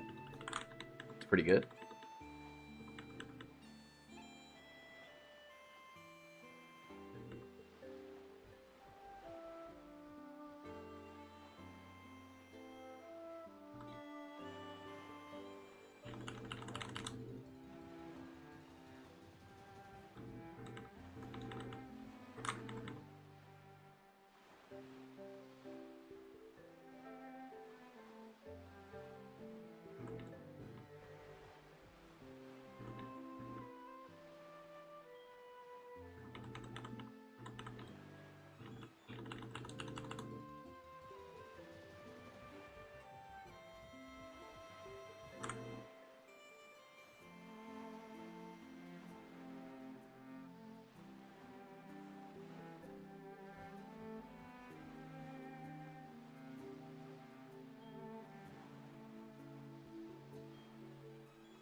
Sir Darkrai. Mr. Darkrai. Senior Darkrai. Senorita Darkrai? That's Darkrai right there. It's kind of hard to tell. He's like blending in a little bit, but...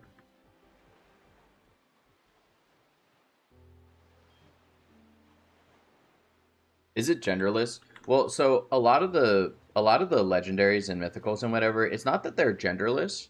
It's that they actually, their gender is unidentified.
48.69.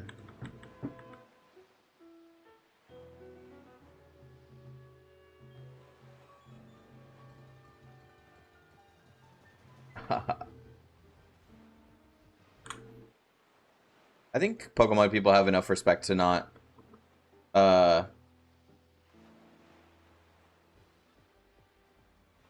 wait.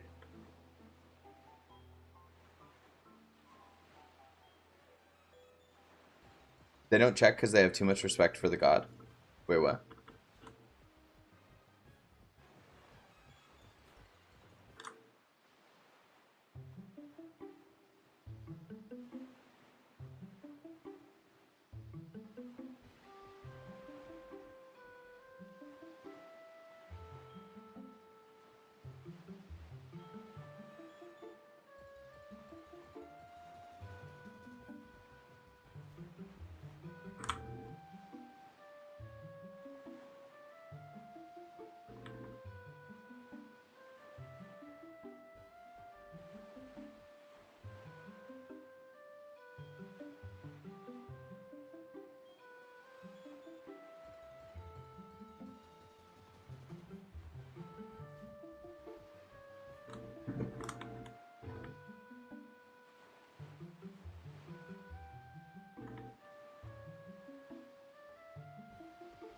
The reason most Pokemon that are legendary are in the unknown egg group, so you don't have like 47 legendary Pokemon in one game.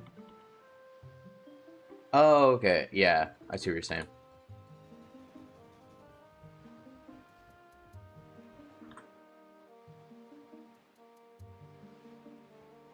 Yeah, I think the idea too is that legendary Pokemon can breed, but they like have to want to specifically, and it's only some legendary Pokemon under some conditions. I think that's like kind of the lore concept behind it, but they don't want to get too into it because it involves breeding. I'm surprised they even would put breeding into a Pokemon game, like a Nintendo game having any even allusion to that. To me, it's surprising because it's so family friendly. You know, like imagine you're like 8 and you're playing the Pokemon game, and then you're like, what does it mean when my Pokemon breed? You know? Why am my Pokemon popping eggs out? Is that how I was born?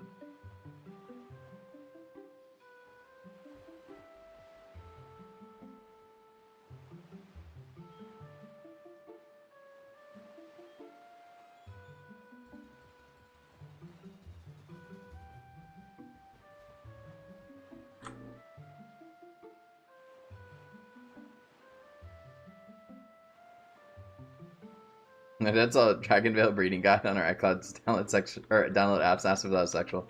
Damn. Interesting. They held on to breeding, but did away with Game Corner. Yeah. I guess because like. So the interesting thing is that like gambling is banned in Japan, so gambling's illegal, right? But they have these like gambling workarounds, where like you basically can go to a place and like gamble, and then you give them money, and then they give you like tokens, and then they're like we will not give you money for those tokens. We just sold you those tokens so you could play this game. We're not going to give you money for it. But like 2 blocks away, there's someone and they're like, I'm down to buy the tokens. I'm ready to buy the tokens.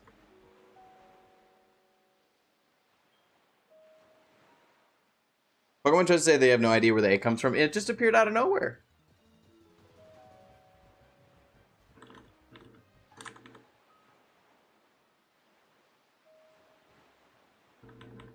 Yeah, but so yeah, gambling's illegal in Japan, but then like in the game, the gambling was a circumvention because you got coins and you could only exchange those coins for prizes. You never could get your money back. So technically it's not gambling because you're not wagering money. You spend money on something and then you're essentially just like then spending that on something else. So it's like you bought the thing, right? And you can get more of that thing by using that thing, but it's like it's in a way it's like a roundabout way of being like, oh, it's not gambling. And so that's how they got away with it initially, at least as far as I can tell. But then I guess they were like, oh, well, it's too annoying to localize it in these places where culturally it's not good. Because like culturally in Japan, gambling's like cool, but like legally it's illegal, right? So that's why they're like, workaround's cool because it legally is okay, and like culturally it's fine, right? So it like checks both those boxes. But like in the US, gambling's legal, but like culturally it's kind of frowned upon, especially if you're younger, right? And so they were like, oh, okay, well, most of these countries, these other countries, culturally don't like gambling, so let's swap that out.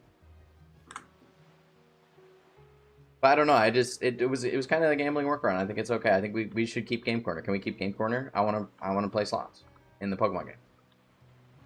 I'm basically playing slots in the Pokemon game right now. The existence of shinies is gambling. Change my mind.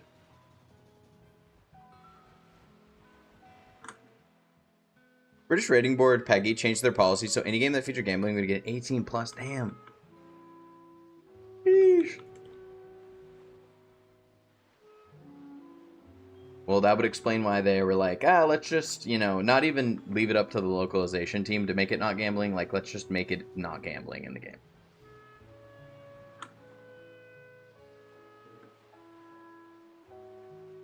Let's flip some electrodes, okay? We do a little electrode flip.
This is actually why most people think Pokemon Fire Red and Leaf Green were released on the Switch with their language being separate games, so they wouldn't have to resubmit it to PEGI. That would make sense. Yeah.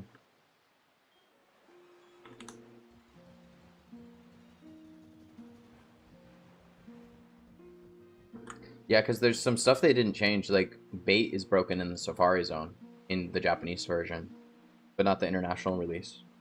So, and they didn't fix that. Why? Well, here's the question. How come they didn't just release the whatever version was released internationally and then fix that in Japanese version and just release that? Is that another legal conundrum?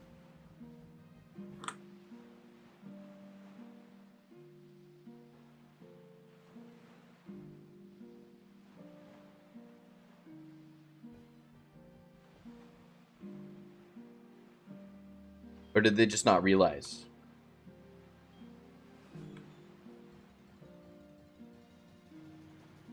But like, if they didn't realize, how come it was fixed on the international release? Did they redo it and just happen to do it right the second time with the Safari stuff? What's going on? What are we doing? What's going on?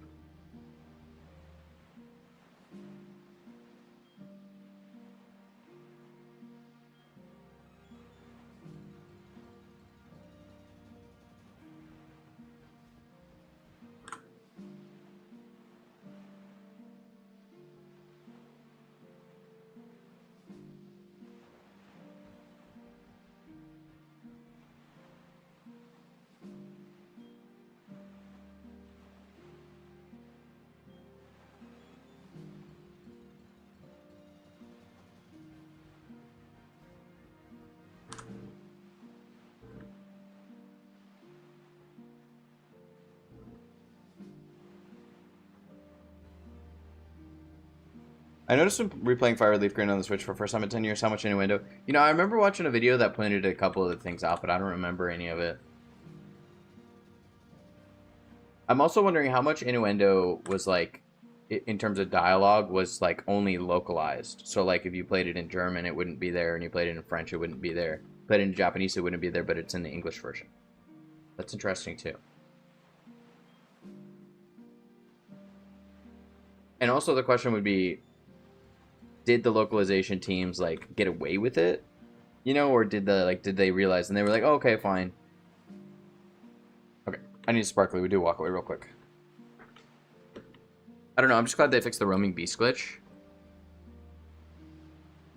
Okay. Be right back, chat. Water. Sparkling water. Right now.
It's been tweets since I helped clean her. Yeah. She attacked you because you had to apply that to her.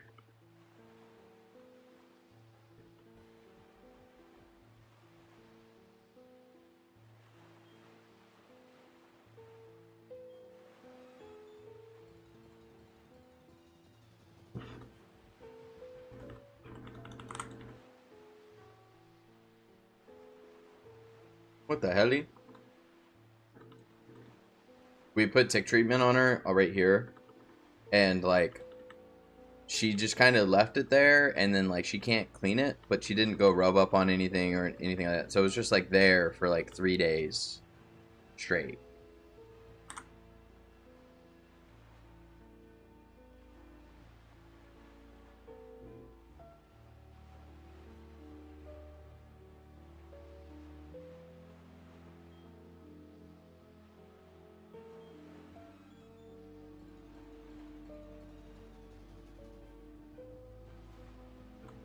Max dose tick treatment, yeah. But like she just like she doesn't really like rub up on things or anything, so it just like is chilling there. I remember when I was little, I told my mom that there was a Pokemon daycare and that you could breed in it. My mom thought I was talking about some weird, creepy fan fiction stuff.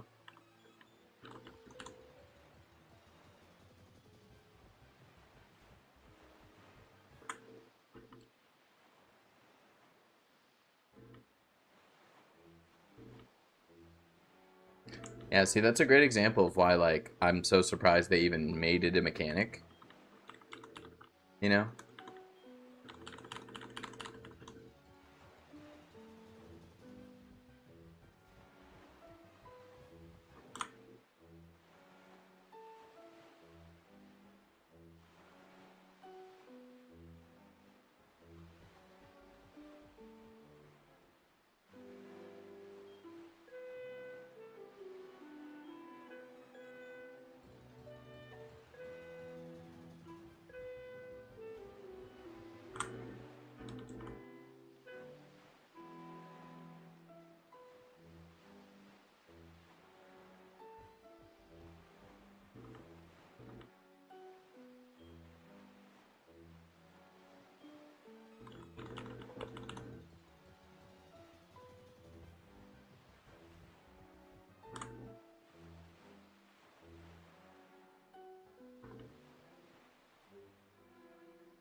I'm glad it's in the game though, because it lets me get so many Pokemon way easier. Yeah. It's a good mechanic. I mean, I don't know what people would have done other than RNG manip for getting competitive Pokemon otherwise until modern games. You know? Yeah, breeding for IVs and nature and stuff. And then a lot of Pokemon you couldn't really get shiny unless you bred. You know, it wasn't super practical.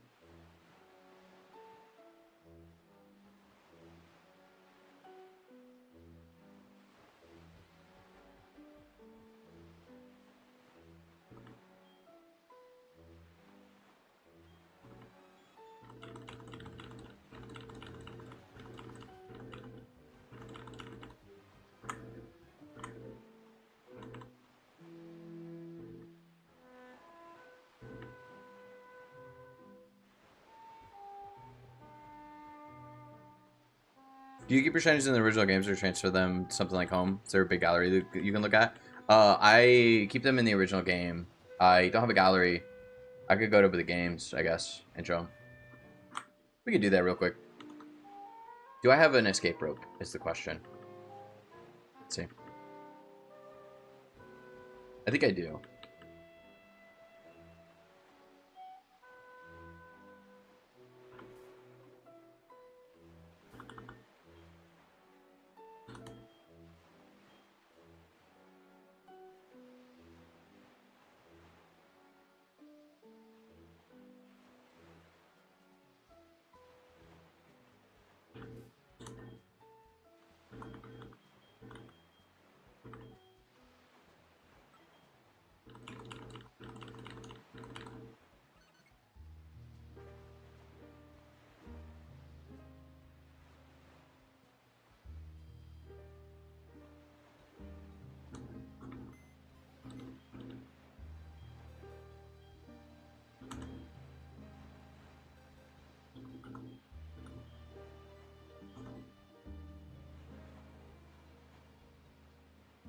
Pseudo, Vulpix, Ghastly, this guy.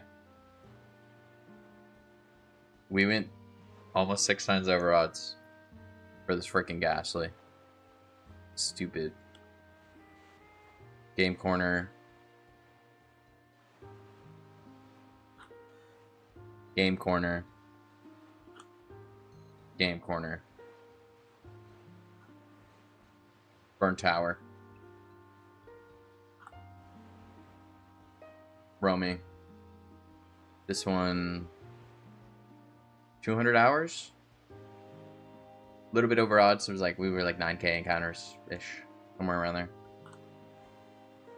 This we went 4 times over odds for.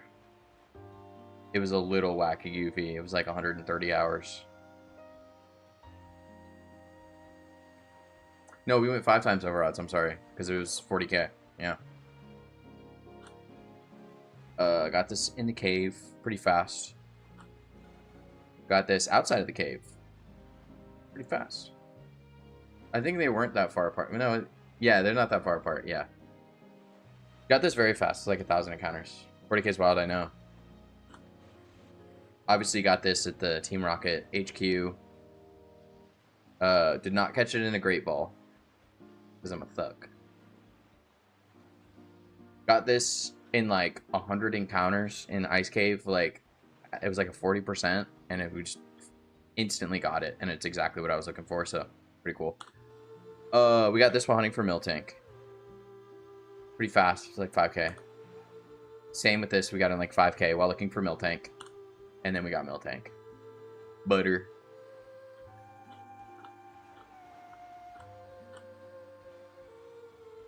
Got this at the place. I think that's about it. I might have a couple in my party.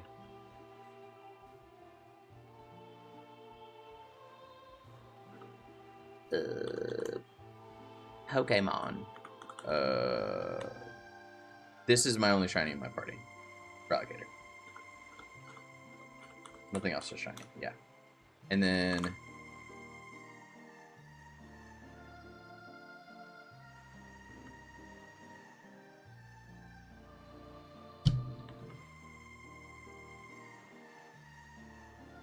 I have fly now.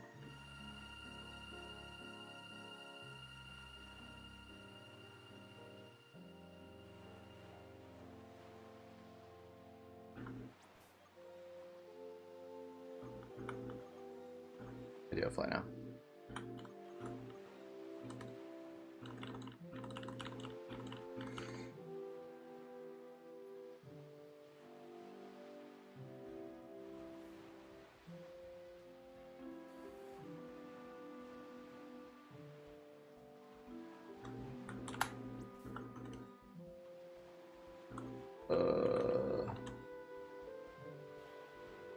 Got this in the desert.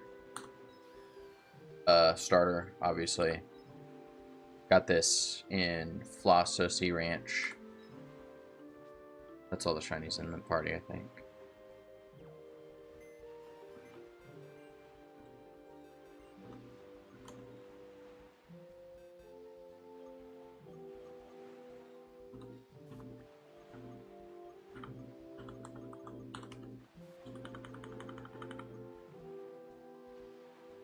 Got that, like, I don't remember. Got this in the desert. Got this while doing Pampor, still doing that. Got this in the desert. Oh, Pokerus spreader. Is that my only spreader? That's my only spreader. Wow. I didn't even realize. Same with that. Same with that. Same with this. Same with this. Same with this. We got all these while hunting for Pampor. But we got this in the tower place. And then this in the water. So not a ton in this game. We've done some longer hunts in this game. We've neglected it a little bit too. And then Platinum, not that many. Oh, Platinum, we got a Spiritomb and a Starly and Monferno. So, whatever. Get Soul Silver back up. And then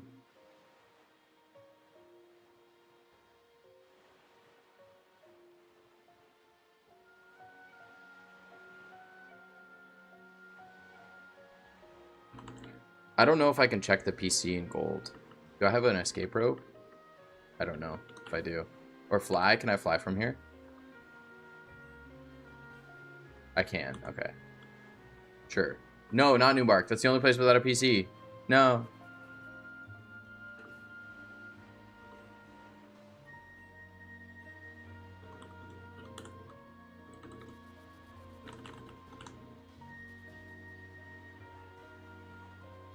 What's in the party?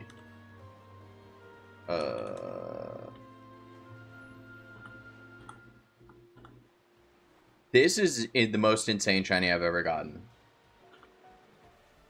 For Alligator, got that, obviously, not shiny. I think that's the only shiny left here? Yeah. L Newbark. They can't see bottom screen? Yeah. I just realized that as I was loading up gold, but I was like, I don't think it affected anything. Oh, I have to hit withdrawal. Yeah. So, shiny Wooper. Let's look at stats here. Yeah, right? Yeah. Whoop. Chuckle. Coughing. This is a sick shiny. Why is it most insane? Because I got a shiny Gligar, and then 5 encounters later, I got that shiny Gligar again. I got another shiny Gligar. Is the other one in the PC here? Look, I got a Mareep, Ampharos, Tentacruel, Tangela, Lickitung, Drowsy. There's the other Mareep I got, Bellsprout. We got that, well, hunting for Wooper. All these for Wooper. Spinarak, Wabeka, one of my favorite names. Shiny Ghastly Haunter. Regular Yanma. There's the first Gligar I got. So I got this one, and we named it House, and then I was just doing, like, a few encounters while I was, like, looking. I was like, oh, what other hunt are we going to do? Let's look at another hunt. And I was just doing a few encounters, and then we got 2. So we have 2 shiny Gligars that were, like, 5 encounters apart. So, very insane. Very bonkers. Okay.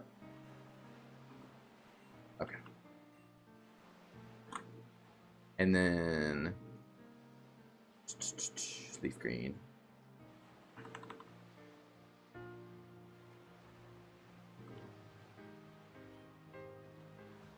Do I have an escape rope?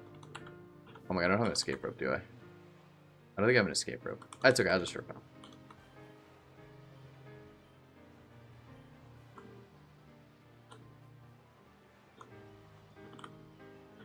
Now!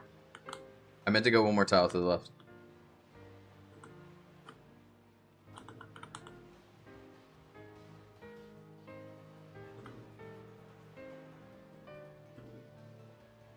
Are you ever gonna go to bed?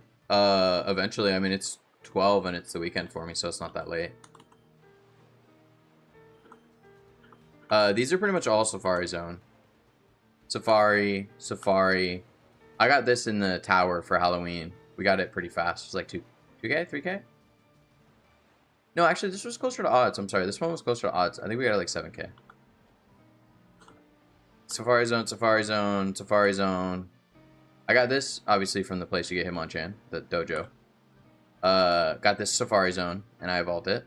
Pretty sick. I got this from the gift. This is like the gift Magikarp that you get, or like the Magikarp you buy. Yeah.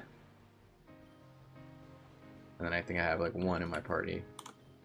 Or 2. I have 3 in my party. Blastoise starter, obviously. Safari Zone. 6 shiny, but I didn't know that Rhyhorn shiny went, or Rhydon shiny went that hard. It goes so hard. And then this one. One of the yuckiest colors for a shiny, but it just works. Oh, yeah. Sapphire. What are we doing with Sapphire? Kyogre? Oh, do I have an escape rope? I don't think I have an escape rope. I don't have an escape rope, do I?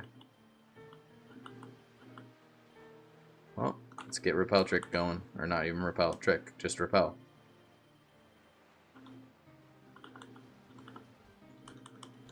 Oh, I only have regular Repel. I can't use freaking Bike in here. Imagine the scam guy selling it. How did Repel? Oh wait, I probably already had a Repel applied. Stop it. Let me go. Stop it. I just want to go. Just let me go. Oops, all ladders. Let's skedaddle on out of here. And then we fly. Can't use that here, what? Oh, because I'm still in the cave. I thought that was outside of the cave. I can fly here. To where we are. It's faster. That's why the scam Magikarp is so funny, because like he thinks he's ripping you off, but you eventually get a magic, like a shiny. Okay, what we got in our party? We got something in our party? I don't think so. Just Swampert. Oh, is their background slightly brighter if they're shiny? Is that the whole thing? I didn't even realize. Shiny Swampert.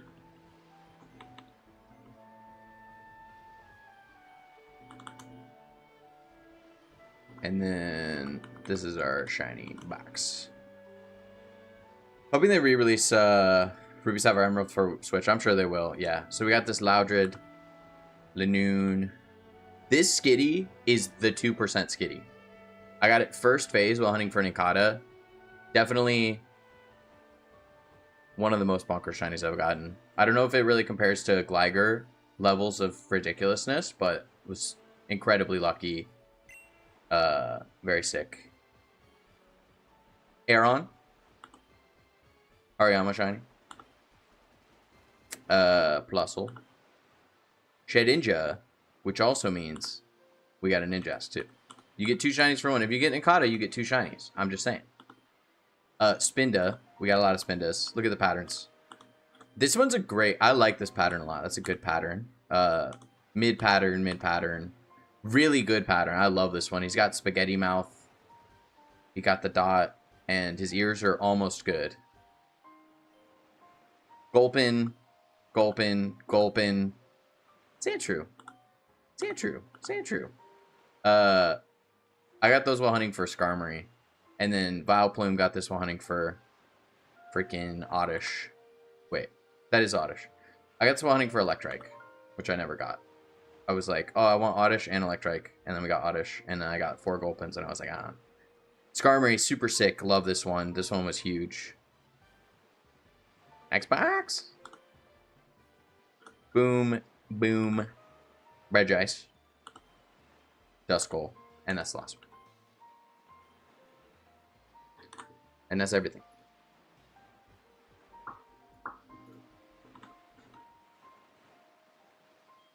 Gulpin D's, yeah, we named Gulpin every time we named it like a different like DN joke. You know, like one's name is Room 40.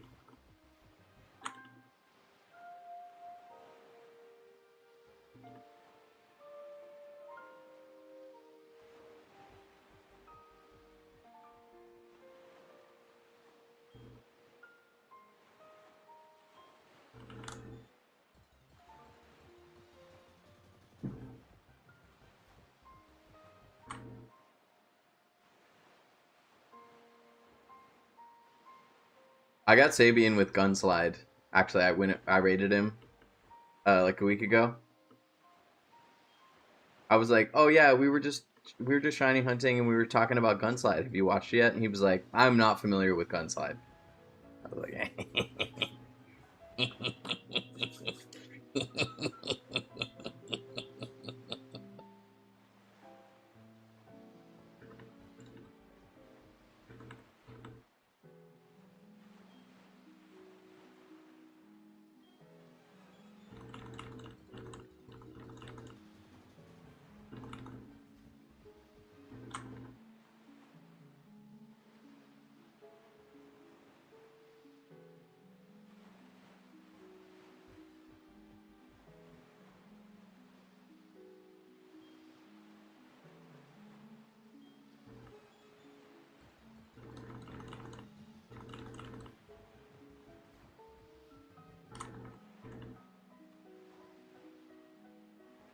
and it's actually time to go. It's time to go. Am I gonna raid?